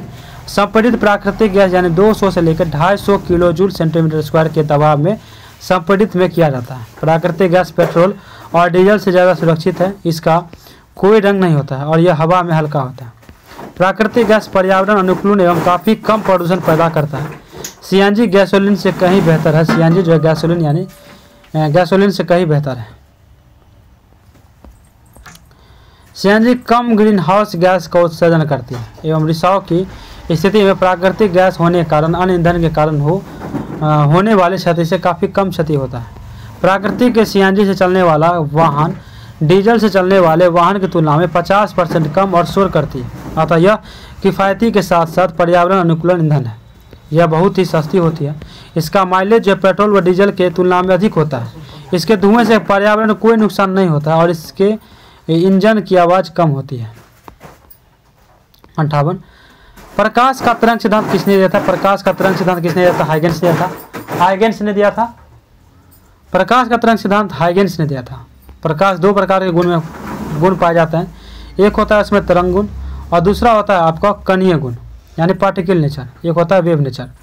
तरंग गुण के कारण प्रकाश व्यक्तीकरण, विवर्तन, ध्रुवन, अपवर्तन, परावर्तन यानी सीधी रेखा में गमन होता है, जबकि प्रकाश के विद्युतीय प्रभाव तथा कॉम्पटन प्रभाव प्रकाश के कण सिद्धांत का व्याख्या करता है। तरंग सिद्धांत का वर्णन हाइगेंस ने तथा प्रकाश के कणीय सिद्धांत यानी सर्वप्रथम न्यूटन 1905 ने दिया था। प्रकाश के तरंग का सिद्धांत हाइगेंस ने सन 1678 ईस्वी में दिया था। इसके अनुसार समस्त संसार में एक अत्यंत हल्का और रहस्यमय पदार्थ भरा हुआ है। तारों के बीच के विशाल शून्यकाल भी और ठोस द्रव के अंदर भी परमाणु के अभ्यंतर भी होते हैं। इसके अनुसार समस्त संसार में एक अत्यंत हल्का और रहस्यमय पदार्थ भरा हुआ है। तारों के बीच में विशाल शून्यावकाश में भी और ठोस द्रव के अंदर भी परमाणु के अभ्यंतर में भी ये पदार्थ होते हैं। ठीक है। 59 इनमें कौन सी परजीवी पादप है? तो कसकुट्टा जो आपका परजीवी पादप है। कसकुट्टा परजीवी पादप है। परजीवी की बात करें तो वैसे पादप जो दूसरे जीव पर रहकर अपना भोजन प्राप्त करते हैं वो परजीवी कहलाते हैं। वनस्पति जगत में जीवाणु, कवक एवं शैवाल के अलावा कुछ एंजियोस्पर्म भी अन्य पेड़ पौधे पर परजीवी होते हैं। परजीवी की बात करें तो परजीवी आपको दो टाइप के होते हैं, एक पूर्ण परजीवी, एक आंशिक परजीवी। और पूर्ण परजीवी जी है दो प्रकार के होते हैं, एक स्तंभ परजीवी और दूसरा होता है आपका मूल परजीवी। एक स्तंभ परजीवी और दूसरा मूल परजीवी। आंशिक परजीवी भी दो प्रकार के होते हैं। आंशिक स्तंभ परजीवी जिसमें आपका आता है विस्कम, लॉरेंथम, आम, मिसलेटा, नींबू, कटहल। और दूसरा में आता है आंशिक मूल परजीवी में चंदन, स्ट्रैगर, गन्ना, ज्वार। स्तंभ परजीवी में आता है अमरबेल, कसकुट्टा और मूल परजीवी में आता है रेफ्लेसिया और इदंकु। कसकुट्टा में क्लोरोफिल नहीं होता है, इसीलिए वे प्रकाश संश्लेषण द्वारा अपने स्वयं के भोजन संश्लेषित नहीं कर सकता है। वह अपने विकास के लिए मेजबान पौधे के पोषक तत्वों का उपयोग करता है। परजीवी पौधे मेजबान पौधे को नुकसान पहुंचाते हैं। अन्य परजीवी पौधे में रेफ्लेसिया, विस्कम, न्यूटेसिया और फ्लोरिबेंडा आदि आते हैं। पूर्ण पादप या स्वपोषी पोषण की बात करें तो इस प्रकार के पोषण जीव अपना भोजन स्वयं तैयार करते हैं, जैसे कि हरे पौधे। मृत जैविक पोषण में इस प्रकार के पोषण में जीव अन्य जीवों के मृत और क्षयकारी पदार्थों पर निर्भर करता है, जैसे कि कवक। अमलगम क्या है? अमलगम है एक तरल पारा मिश्रित धातु। अमलगम एक तरल पारा मिश्रित धातु है। अमलगम पारा था अन्य किसी धातु से मिलकर बिना मिश्र धातु अमलगम कहलाता है। पारा धातु और इसके यौगिक विषाक्त यानी टॉक्सिस होते हैं। कल कारखाने से निकले कचरे में पारा धातु और उसके यौगिक के कण उपस्थित रहते हैं। इन कचरों को इधर उधर फेंक देने से कण पर्यावरण में मुख्यतः नदियों में, तालाबों में, समुद्री जल में फैलकर कई बीमारियों के कारण बनता है। गेहूं एवं चावल के संरक्षण में भी पारा यौगिक का प्रयोग कीटनाशक के रूप में किया जाता है। इन खाद्य पदार्थों के जरिए पारा यौगिकों के थोड़ी थोड़ी मात्रा में हमारे शरीर में प्रविष्ट होकर नुकसान पहुंचाते हैं। इसे पाराविषेकता कहते हैं। पाराविषेकता का कारण मिनीमाटा नामक बीमारी होती है। इस बीमारी के कारण मांसपेशियां कमजोर हो जाती है, दृष्टि और श्रवण क्षमता जो शिथिल पड़ जाती है एवं अंततः दिमाग क्षतिग्रस्त हो जाता है। आगे देखते हैं। यदि कोई एक धातु पारद है तो इसके मिश्र धातु को अमलगम कहते हैं। शुद्ध धातु की अपेक्षा उसके मिश्र धातु की विद्युत चालकता तथा गलना क्या होता है? कम होता है। उदाहरण तांबा और जस्ते यानी कॉपर एवं जिंक की मिश्र धातु, पीतल तथा ताम्र एवं टीन यानी कॉपर प्लस एसन की कांसा। उदाहरण में तांबा एवं जस्ते का जो मिश्रण होता है कॉपर एवं जिंक की मिश्र धातु, पीतल तथा ताम्र में टीन यानी कॉपर प्लस एसन की कांसा। लोहे के साथ पारा मिश्र धातु नहीं बनाता है। स्रोत भारतीय वन यहाँ से लिया गया है। ठीक है। डीएनए किसमें पाया जाता है? डीएनए की खोज किसने किया था? देखिए डीएनए किसमें पाया जाता है? तो ये आपको पाया जाता है केंद्रक में। डीएनए केंद्रक के अलावा माइटोकॉन्ड्रिया एवं हरित लवक में पाया जाता है। डीएनए का फुल फॉर्म होता है डीऑक्सीराइबोन्यूक्लिक एसिड। डीएनए का आनुवांशिक क्रिया का संचालन करना है। डीएनए खोज पहली बार 1869 में फ्रेडरिक मिशर ने किया था।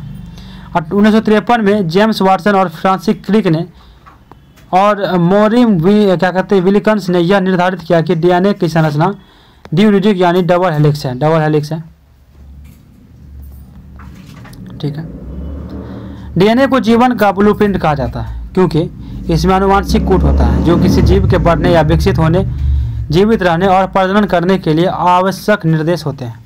डीएनए कोशिका की आनुवांशिक जानकारी को 4 क्षारकों के क्रम संग्रहित करता है जो एडेनिन, थाइमिन, गुआनिन और साइटोटोसिन है। डीएनए के एक छोटे से खंड यानी अर्थात एक जीन में सूचना एक प्रोटॉन को संश्लेषित करने के लिए राइबोसोम में एमआरएनए द्वारा भेजी जाती है। डीऑक्सीराइबोन्यूक्लिक एसिड एक बहुलक श्रृंखला से बना होता है जिसमें छोटे एकलक होते हैं जिन्हें न्यूक्लियोटाइड कहा जाता है। प्रत्येक न्यूक्लियोटाइड में 3 भाग होते हैं अर्थात एक संकरा समूह, एक फॉस्फेट समूह और एक नाइट्रोजन क्षारक होता है। डीएनए में न्यूक्लियोटाइड श्रृंखलाओं के साथ साथ एक द्विकुंडलित संरचना होती है जो समांतर लेकिन विपरीत चलती है। बाहरी किनारों का एकांतर डीऑक्सीराइबोसोम संकरा समूह और फॉस्फेट समूह को बनाया जाता है जो संकरा फॉस्फेट आधार बनाते हैं जो क्या करते हैं? संकरा फॉस्फेट आधार बनाते हैं।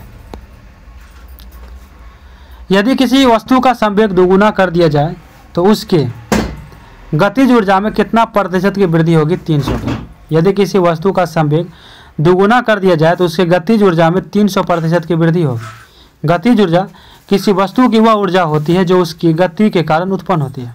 यदि 2 पिंडों की गतिज ऊर्जा एक समान है तो क्रम द्रव्यमान वाले पिंड का संवेग अधिक होगा।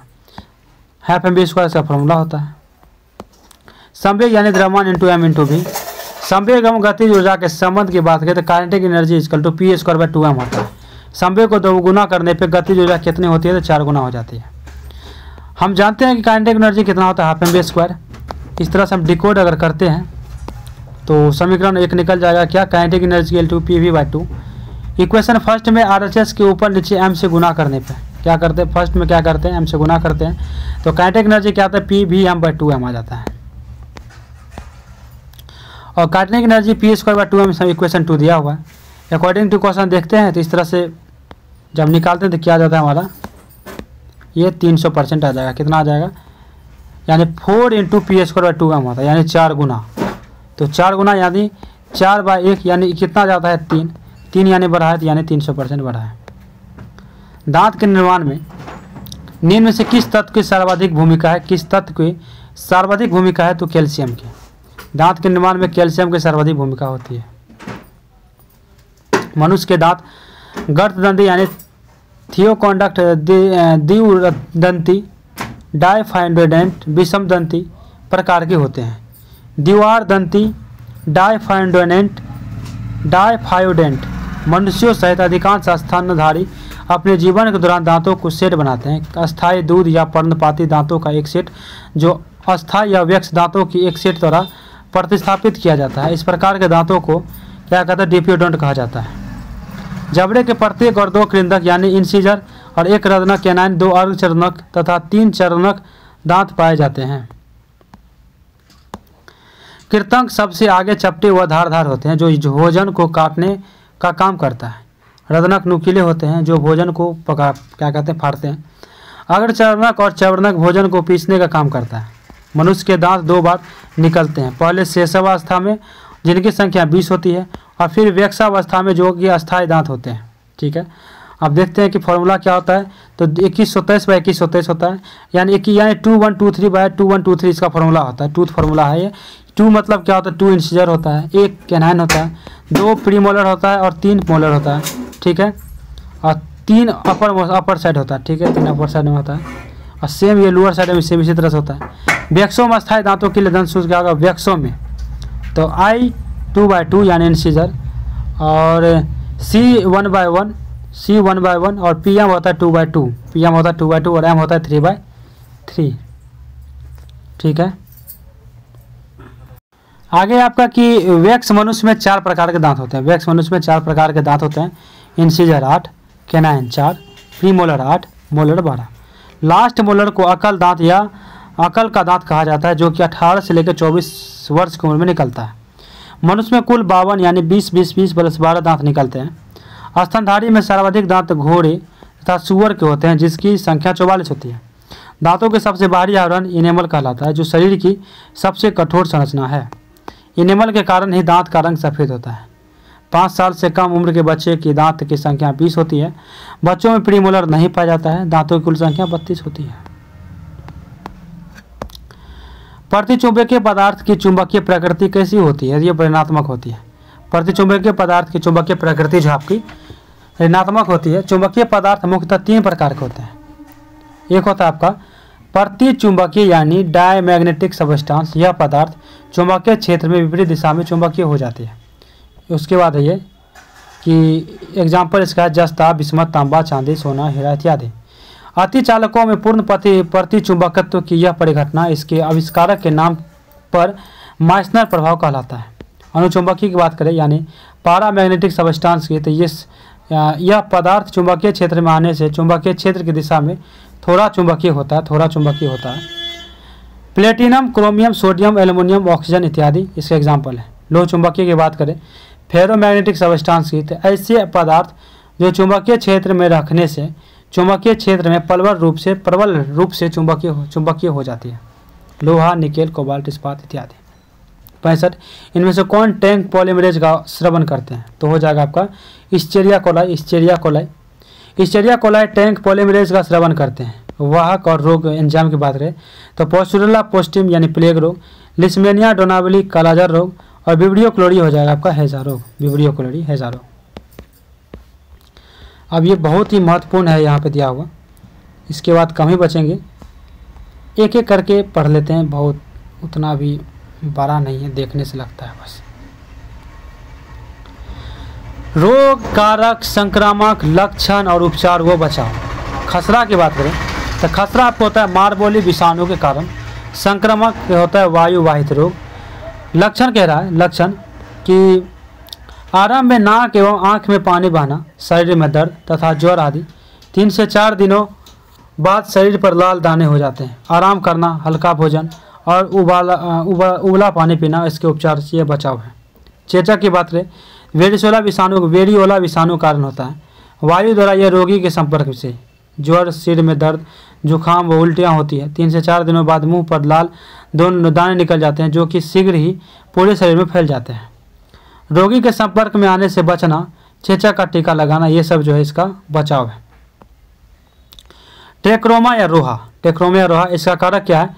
तो क्लेमाइडिया इस टेक्रोमेटिस जीवाणु इसके कारक है, यानी इसके वजह से होता है। इसमें संक्रमण होता है तो जीवाणु से संक्रमित वस्तुओं के उपयोग से। कैसे हम आदमी संपर्क में यानी संक्रमण हो जाता है तो जीवाणु से होता है, या तो संक्रमित वस्तुओं के उपयोग से ट्रेक्रोमा या रोहा हो जाता है। इसका लक्षण क्या है कि आँख लाल हो जाते हैं, कॉर्निया में वृद्धि हो जाती है जिससे रोगी निद्राग्रस्त या सा लगता है, आँख में दर्द बना रहता है, पानी आता है तथा दृष्टि कमजोर हो जाती है। इसका उपचार क्या है कि रोगाणु विरोधी एंटीबायोटिक्स और मलहम, पेनिसिलिन, क्लोरोमाइसिटोन का प्रयोग करना। काली खांसी क्या है? काली खांसी का कारक क्या है? तो बोर्डेटेला पर्टुसिस है। ये हवा के संक्रमण में होता है। लगातार खांसी है ना, इसके लक्षण है। काली खांसी का टीका यानी DPT का लगवाना होता है जरूरी। प्लेग आपको होता है यर्सिनिया पेस्टिस जीवाणु चूहों के पिस्सुओं से जो संक्रमित कीटाणु लिए हैं वे इसके संक्रमण लिए होते हैं, उसी संक्रमण होता है। इसका लक्षण है तेज बुखार, गर्दन एवं टांगों में गिल्टियाँ निकल जाती है। कुछ प्रकार के प्लेगों में लाल रक्त कणिकाएं नष्ट हो जाती है। उपचार एवं बचाव की बात करें तो प्लेग के टीके लगवाना तथा चूहे को घर में नहीं आने देना, इसके है उपचार बचाव। क्या? तो प्लेग किसमें होता है? चूहों में होता है। सिफिलिस की बात करें तो इसका कारक है ट्रेपलोमा पैलिडम, और इसमें रोगी के साथ संभोग करने से होता है संक्रमण। ये सिफिलिस जो है जिससे रोगी को होता है उसके साथ संभोग करने से क्या होता है? तो सिफिलिस हो जाता है। शिश्न एवं योनि में लाल रक्त के दाने के बाद शरीर में चकत्ते। इसमें क्या होता है, शिश्न एवं योनि में लाल रंग के दाने हो जाते हैं, बाद में शरीर में चकत्ते होने लगते हैं। पेनिसिलिन का सेवन, इसका क्या तो उपचार एवं बचाव है। उसके बाद है एस्केरियासिस। एस्केरियासिस की अगर बात करें, एस्केरियासिस आपको होता है एस्केलुम्ब्रिकोइडिस से, ये संक्रमण होता है भोजन से। इसका लक्षण है कि पेट में तेज दर्द होता है, वजन में वृद्धि होती है, रुक जाती है, फेफड़े में संक्रमण, ज्वर, सांस की तकलीफ का कारण बनता है। इसका उपचार क्या है तो स्वच्छता ही। उसके बाद है टीनियासिस। टीनियासिस है टीनिया सोलियम या परजीवी की वजह से होता है, संक्रमित सुअर का अधपका मांस खाने से होता है यह। इसका लक्षण है कि लक्षण स्पष्ट रूप से दिखाई नहीं पड़ते, केवल कभी कभी अपच या पेट में दर्द होता है, किंतु जब कभी आंत में या लार्वा उत्पन्न हो जाते हैं और केंद्रीय तंत्रिका तंत्र, आँख, फेफड़े, यकृत व मस्तिष्क में पहुँच जाते हैं तो रोगी की मृत्यु हो जाती है। इसका जो है बचाव क्या है कि सुअर का मांस पूरी तरह से पका कर ही खाना चाहिए, इसके बचाव है। एथलीट फुट है कि इसमें जो है इसका कारक कौन है तो ट्राइक्लोफाइटोन कवक है इसका कारक। किसी भी प्रकार से इस कवक में संपर्क आने पे ये हो जाता है। इसके लक्षण है, मतलब लक्षण नहीं, इसका वजह से होता है त्वचा में जलन होने लगता है और स्वच्छता ही इसका उपाय है। खाज होता है आपको सरकॉप्टम्स स्कैबिस की वजह से, और यह कवक से होता है। त्वचा में खुजली होती है तथा सफ़ेद दाग पड़ जाते हैं, इसके लक्षण है, और इसका उपचार स्वच्छता ही है। दाद गोनेरिया आपको होता है ट्राइक्लोफाइटोन नाइसेरिया नगोनेरी से। कवक से रोगी के साथ संभोग करने से इसके संक्रमण आदमी को हो जाता है। कवक से या रोगी के साथ अगर संभोग करते हैं इसकी वजह से हो जाता है दाद या गोनेरिया। त्वचा पर लाल रंग के गोले पड़ जाते हैं। मूत्र जनन पथ की म्यूकस का संक्रमण हो जाता है। जोड़ों में दर्द एवं प्रजनन क्षमता प्रभावित होती है। स्वच्छता, रोगी व्यक्ति के साथ संभोग से बचना और एंटीबायोटिक औषधि का प्रयोग करना ही इसका क्या है तो उपाय है। संतोष ट्रॉफी का संबंध किस खेल से है तो फुटबॉल से है। संतोष ट्रॉफी का संबंध फुटबॉल से है। अन्य ट्रॉफी की बात करें यानी क्रिकेट से तो Ranji Trophy, Irani Trophy, Deodhar Trophy, C.K. Naidu Trophy इत्यादि ये सब इसके हैं क्रिकेट से संबंधित। फुटबॉल से आपको है Durand Cup, Rovers Cup, Santosh Trophy, Merdeka Trophy, Subroto Mukherjee Cup इत्यादि। हॉकी से Beighton Cup, Aga Khan Cup, Nehru Trophy, ये सब हॉकी से Beighton Cup, Aga Cup, Nehru Trophy. Golf से बाकर कप, राइडर कप और डन हिल कप। ठीक है। दोषपूर्ण शिक्षा प्रणाली का प्रतिफल है युवा अशांति। दोषपूर्ण शिक्षा प्रणाली का प्रतिफल युवा अशांति। क्या है युवा अशांति? वस्तु संयोग स्थापन का उदाहरण है क्या तो पेन और स्याही। वस्तु संयोग स्थापन का सही उदाहरण क्या है तो पेन और स्याही है। पेन और स्याही है।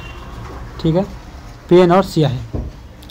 स्थापन वस्तुओं से अभिप्राय उन वस्तुओं से है जो एक ही उद्देश्य की पूर्ति के लिए एक दूसरे का स्थान पर प्रयोग की जा सकती है। इनमें एक वस्तु की मांग तथा दूसरी वस्तु की कीमत में धनात्मक संबंध होता है। एग्जाम्पल चाय और कॉफ़ी, चीनी गुड़, पेप्सी और कोका कोला इत्यादि। ये सब क्या है दोनों को धनात्मक संबंध है, यानी एक ही प्रजाति के चट्टे बट्टे हैं, एक ही थाली के बोलिए। जब समाज सभी नियमों को मापदंडों के साथ पालन करता है तो उसे क्या कहते हैं तो समाजीकरण कहते हैं। जब समाज सभी नियमों को मापदंडों के साथ पालन करता है समाजीकरण कहलाती है। समाजीकरण वह प्रक्रिया है जिसके माध्यम से मनुष्य समाज के विभिन्न व्यवहार, रीति रिवाज, गतिविधियाँ इत्यादि सीखता है। इसके माध्यम से ही वह संस्कृति को आत्मसात करता है। संस्कृति को अगर आप सीटेट की भी तैयारी करते हैं तो प्रीवियस ईयर किरण की प्रैक्टिस सेट वो भी मैं करवा रहा हूँ, आप प्लेलिस्ट एक बार जरूर चेक कर लीजिएगा। एक प्रकाश वर्ष बराबर होता है किसके तो 9.46 इंटू 10⁻15 मीटर के। एक प्रकाश वर्ष 9.46 इंटू 10⁻15 मीटर के बराबर होता है, और किलोमीटर में चेंज करेंगे तो 9.46 इंटू 10⁻12 किलोमीटर। प्रकाश वर्ष खगोलीय दूरी का मात्रक है। दूरी मापने की सबसे बड़ी इकाई क्या है तो पारसेक। एक पारसेक होता है 3.08 into 10⁻16 metre. I came, I saw, I conquered इसने कहा था जूलियस सीजर ने। There is no such time such things as a fire that पुस्तक किसने लिखा है? किसने लिखा है ये पुस्तक जो है आपको मिल्टन फ्राइडमैन ने लिखा है। मिल्टन फ्राइडमैन ने। ठीक है। एक है आपका कि there is no such things as a क्या कहते हैं फ्री लव, पुस्तक जो आपको मिल्टन फ्रीडमैन ने लिखा है। भारत का राष्ट्रपति किस प्रकार का वीटो का प्रयोग नहीं करता है? तो विशेषिक वीटो का प्रयोग नहीं करता है, लेकिन आत्यंतिक वीटो, पॉकेट वीटो और निलंबनकारी वीटो का प्रयोग करता है। भारत का राष्ट्रपति जो है विशेषिक अधिकार वीटो का प्रयोग नहीं करता है। संविधान क्या है? संविधान राष्ट्रपति को स्वीकृति और स्वीकृति देने के लिए कोई सीमा नहीं देता। यदि राष्ट्रपति किसी बिल पर कोई निर्णय नहीं दे तो पॉकेट वीटो का प्रयोग माना जाता है। यह राष्ट्रपति के विवेकाधिकार शक्ति के अंदर आता है। अनुच्छेद 111 कहता है कि इसके अंतर्गत विधेयक के संदर्भ में राष्ट्रपति के पास 3 विकल्प होते हैं: आत्यंतिक वीटो, विशेषित वीटो, निलंबनकारी वीटो और पॉकेट वीटो। 74 धान के खेत किस प्रकार गैस निकलती है? तो मीथेन निकलती है आपको धान खेत से। धान खेत से मीथेन निकलती है CH4। CH4 एक हरित गृह प्रभाव गैस है, ठीक है। और ये उसके बाद जो है वायुमंडल में जलवाष्प methane CH4, carbon dioxide CO2, nitrous oxide N2O, ozone O3 अन्य गैस का सांद्रण वायुमंडल में बढ़ रहा है, जो कि पृथ्वी के तापमान वृद्धि का मुख्य कारण है। इसे गैस ग्रीन हाउस गैस के नाम से जानते हैं। हरित गृह प्रवाह की अगर बात करें तो पृथ्वी पर टकराने वाले सूर्य की किरणें वापस लौटते समय वायुमंडल में ग्रीन हाउस गैस द्वारा अवशोषित होने के कारण वायुमंडल के ताप में वृद्धि को ग्रीन हाउस प्रभाव कहा जाता है। एक अनुमान के अनुसार यदि हरित गृह प्रभाव में लगातार वृद्धि होती गई तो समुद्री जल का स्तर 50 से लेकर 100 सेंटीमीटर बढ़ जाएगा और इसके फलस्वरूप बाढ़ आने की संभावना बढ़ जाएगी और कई देश जलमग्न हो जाएंगे। वैज्ञानिकों के अनुसार वैश्विक ताप के आकलन के आधार पर पिछली सदी में विश्व का औसत ताप जो है 0.7 डिग्री सेल्सियस बढ़ा है। पशुओं के जुगाली से मीथेन CH4 गैस निकलता है। दलदली क्षेत्र में मीथेन CH4 गैस निकलती है क्योंकि दलदली क्षेत्र में जीवाश्म सड़ते गलते रहते हैं। इस प्रक्रिया में CH4 गैस निकलती है। मीथेन गैस को मार्स गैस भी कहा जाता है। जर्मनी का आधिकारिक मुद्रा क्या है? तो यूरो। जर्मनी का आधिकारिक मुद्रा क्या है? यूरो। इसकी जापान येन है। नेपाल यानी रुपया, भारत रुपया मतलब नेपाल का रुपया बोलते हैं, भारत का मुद्रा रुपया है, तुर्की का लीरा है और फिलीपींस का पीसो है। 76 यदि 15 संख्या का औसत 7 है और प्रथम 8 संख्या का औसत 6.5 है तथा अंतिम 8 संख्या का औसत 8.5 है तब मध्य की संख्या क्या होगी? मध्य की संख्या पूछ रहा है, तो इस तरह से हम निकाल लेंगे। 15 संख्या का औसत दिया हुआ है 105 तथा प्रथम 8 एवं अंतिम 8 संख्या का योग निकाल लेंगे तो कितना आ जाएगा? 120 और मध्य की संख्या कितना आ जाएगा? तो 15 आ जाएगा। दोनों का माइनस कर देंगे, हो गया। निम्न में से वाट का स्थान पे उचित विकल्प चुनना है। उचित यानी इसके स्थान पे क्या आएगा? ठीक है, तो इसके स्थान पे क्या आ जाएगा? तो ये वाले साइन आएगा, क्योंकि जिस प्रकार वृत्त के अंदर की 5 लकीरें से मिलकर एक पंचभुज बना है, उसी प्रकार वृत्त के अंदर की 3 लकीरों से मिलकर एक त्रिभुज बनेगा। आगे है कि निम्न में से ऐसे कितने 8 हैं जिसके पहले 6 तथा बाद में 5 हैं। ठीक है, इसमें कितने 8 हैं जिसके पहले 6 और बाद में 5 है? तो आप देख सकते हैं कितने हैं, तो सिर्फ 2 ही है। 79 तो आपको सॉल्व करना है, फॉर्मूला पे भी इसी जगह बैठा सकते हैं, नहीं तो अगर आपका ज़्यादा समय मिलता है तो आप डायरेक्ट मल्टीप्लाई कर लीजिए अगर फॉर्मूला आपको याद नहीं है तो। लेकिन फॉर्मूला याद होना ज़्यादा सही होता है क्योंकि टाइम कम लगता है। आप देख क्या रहे हैं कि इसमें अगर हम ए मान लेते हैं 0.623 को और इसके बाद इसको बी मान लेते हैं तो a स्क्वायर बी स्क्वायर का फॉर्मूला क्या होता है? a plus b into a square minus a b plus b square. अतः a square minus a b plus b square by a square plus b square बराबर क्या हो जाएगा? तो a square minus a b by b square a plus b into a square minus a b plus b square. इस तरह से हम निकाल लेंगे तो क्या आ जाएगा हमारा? 1 ही आंसर आ जाएगा, 1 आ जाएगा। यदि a 2 b 3 c 4 तथा d 5 हो तब इतना 26 का क्या अर्थ है? इसका अर्थ पूछ रहा है, तो 80 का देखते हैं अर्थ क्या होगा। तो यानी सर्वे हो जाएगा आंसर, यानी सी हो जाएगा। यहाँ अंग्रेजी वर्णमाला के प्रत्येक अक्षर को उसके 1 बढ़ाकर कूट किया गया, यानी ए जो है 1 1 2, बी को 3 लिखा गया, सी को 4 लिखा गया, डी को 5 लिखा गया। इसी तरह से क्या करेंगे तो इसके में से 1 1 घटा देंगे, यानी 19 21 18 22 5 25, तो SURVEY हो जाएगा सर्वे। यदि ए गुना बी का अर्थ ए बी का भाई है और ए माइनस बी का अर्थ है कि ए बी की माता है, इनमें से कौन सी संभव बताता है कि आर डी की मामा है, आर डी का मामा है। आर एंड आर गुना क्यू माइनस डी बताता है, ठीक है। पी एंड क्यू का पी मल्टीप्लाई क्यू का अर्थ हुआ आर क्यू का भाई, R multiply Q minus D का अर्थ हुआ क्यू डी की माता है, आर की बहन है अतः आर क्यू के मामा है। 82 घड़ी की कीमत में 30% वृद्धि करने के बाद 10% की छूट दी जाती है, तब विक्रेता को कितना प्रतिशत लाभ होगा, कितना प्रतिशत लाभ होगा। घड़ी की ये हो जाएगा 17%, माना घड़ी की कीमत 100 रुपया, तो 30% वृद्धि के बाद 130 हो जाएगा। 10% की छूट भी मिला इस पर, तो इसका इसमें 10% छूट माइनस करेंगे तो 117 रुपया। अब इस लाभ कितना हो गया, पहले 117 था बाद में 100 यानी 17, लाभ प्रतिशत निकाल देंगे यानी 17%। यदि सी ई जे क्यू का अर्थ है एक्स भी वो क्यू जे, तब ए जी आर यानी आगरा के लिए क्या कोड होगा, इसका सी हो जाएगा आंसर जेड टी आई जी। यानी सर क्या देख रहे हैं कि सी का विपरीत लिखा गया यानी सबको विपरीत लिया गया है, ठीक है। इसी प्रकार ए जी आर यानी आगरा का विपरीत भी क्या हो जाएगा, ए का विपरीत क्या होगा जेड, जी का टी, यानी सिंपल याद रखिए अगर ए का क्या होता है 1 और जेड का होता है 26, ठीक है। तो इसमें विपरीत निकालने क्या करते हैं, 27 में से जो नंबर दिया रहेगा उसको हम माइनस कर देंगे। 27 में से ए कितना है 1, इसका 1 हटा देंगे कितना हो जाएगा 26, 26 नंबर पे कौन आता है जेड, तो इसका विपरीत हो गया जेड। बस यही करना 27 से माइनस कर देना है। यदि आर पी क्यू में 984 जोड़ दिया जाए तब 13Q7 प्राप्त होता है। यदि 13Q7 11 से विभाजित है तो P प्लस क्यू का मान, 13Q7 क्या है तो 9 को 13Q7 तो क्यू को अगर 9 मानते हैं तो 11 से विभाज्य है। आगे माइनस कर देंगे 413 अर्थात 4 फी 3 413, पी बराबर 1 अगर लेते हैं तो ये भी आपको विभाजित हो जाएगा, तो आंसर इसका क्या हो जाएगा ये 10 से विभाजित हो जाएगा। 20 मिनट में घंटे की सुई कितने डिग्री घूमती है, 20 मिनट में। आपको पता है कि 1 मिनट में घूमने में 4 मिनट लगाती है, 1 डिग्री घूमने में 4 मिनट लगाती है।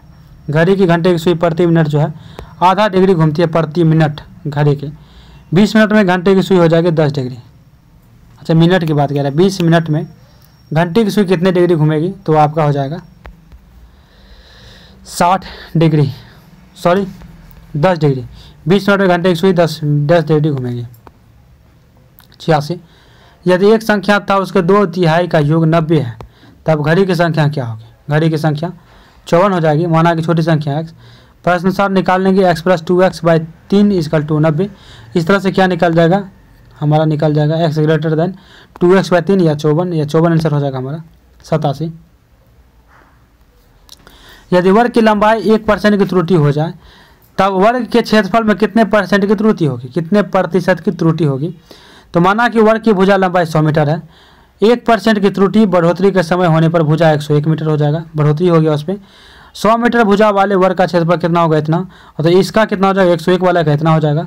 दोनों का अंतर कितना हो जाएगा 201, तो अंतर कितना हो गया 201 बटा इतना 100 बटा 100, 100 गुना 100 तो 2.01 यानी लगभग 2%, यानी 1% कमी कारण होने वाले अंतर जो हो जाएगा लगभग 2% हो जाएगा। ऑप्शन सी हो जाएगा इसका, ऑप्शन सी।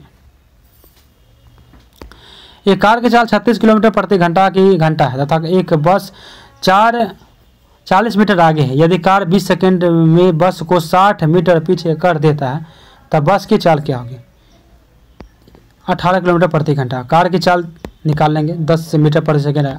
समय निकाल लेंगे, समय दूरी बटा चाल, 40 + 60 10 - x, जहाँ x का है बल की चाल। तो इस तरह से x का वैल्यू कितना आ जाएगा 18 किलोमीटर प्रति घंटा। 89 निम्नलिखित आकृति में वाट का स्थान पे क्या आएगा, तो इसके स्थान पे क्या आ जाएगा 1 ही आएगा, क्योंकि देख रहे हैं ये घट रहा है, इसका यानी 3 2 यहाँ पे 1 आ जाएगा, सिंपल है।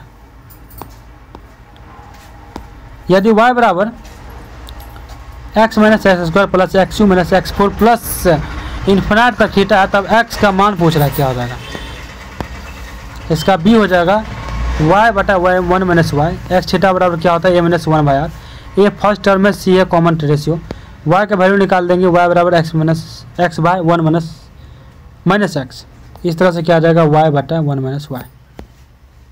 यदि एक पेड़ की छाया उसकी लंबाई √3 गुना है तब उन्नयन कोण क्या आ जाएगा, उन्नयन कोण यानी टेन का क्वेश्चन है ये सब, 30 डिग्री हो जाएगा, क्योंकि टेन थीटा बराबर p/q या लंबा आधार होता है 1/√3, तो थीटा का मान कितना हो जाएगा 30 डिग्री।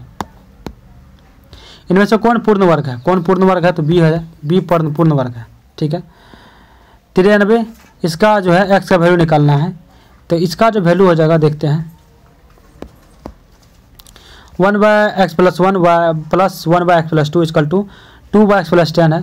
इस तरह से हम इसको फॉर्मूला पे मतलब कैची गुणन की यानी क्रॉस मल्टीप्लिकेशन की पहले तो एलसीएम लेके बनाए, और इस तरह से एक्स का लास्ट में वैल्यू आ जाएगा -26/17। एक थैले में 1 रुपये तथा 50 पैसे हैं और 10 पैसे के सिक्के का अनुपात क्रमशः 3, 5, 7 है तथा कुल मूल्य 155 रुपये है। तो कुल सिक्कों की संख्या कितनी हो जाएगी, तो कुल सिक्कों की संख्या पहले तो 1 रुपये 50 पैसे 10 पैसे का अनुपात हम निकाल लेंगे, मूल्य 300, 250, 70। तो इसका कितना होगा, 620 का हो जाएगा 15,550। तो एक का हम निकाल लेंगे, इस तरह से 15 टोटल रेशियो हो जाएगा। तो कितना हो जाएगा 375, यानी ये हो जाएगा 375। नीचे दिए गए ज्यामितीय आकृति का अवलोकन करें, इसका अवलोकन करना है। तो दिया हुआ A B 5/2, B C 7/8, D C 3.3/5 और डी ई 2.2/5 है। तो चतुर्भुज ए बी सी का परिणाम तथा ए सी डी ई के परिणाम में किसका परिणाम बड़ा है और कितना, ये निकालना है हमको। बी हो जाएगा 7/6, त्रिभुज का परिमाप माइनस चतुर्भुज का परिमाप। इस तरह से हम निकाल दिए माइनस के, तो त्रिभुज का 7/6 आया। एक बाग में कुछ बत्तख तथा कुछ बकरियां हैं। यदि सिरों की संख्या 58 है तथा पैरों की संख्या 140 है, तब बकरियों की संख्या कितनी हो जाएगी। ट्रिक है कि L-2h/2 सिंपल, ये 4 पैरों वाले जानवर के लिए सीधा ट्रिक है कि L-2h, यानी L मतलब होता है पैर। ठीक है, 140 - 2 × 58/2, तो ये कितना हो जाएगा 12, L-2h/2।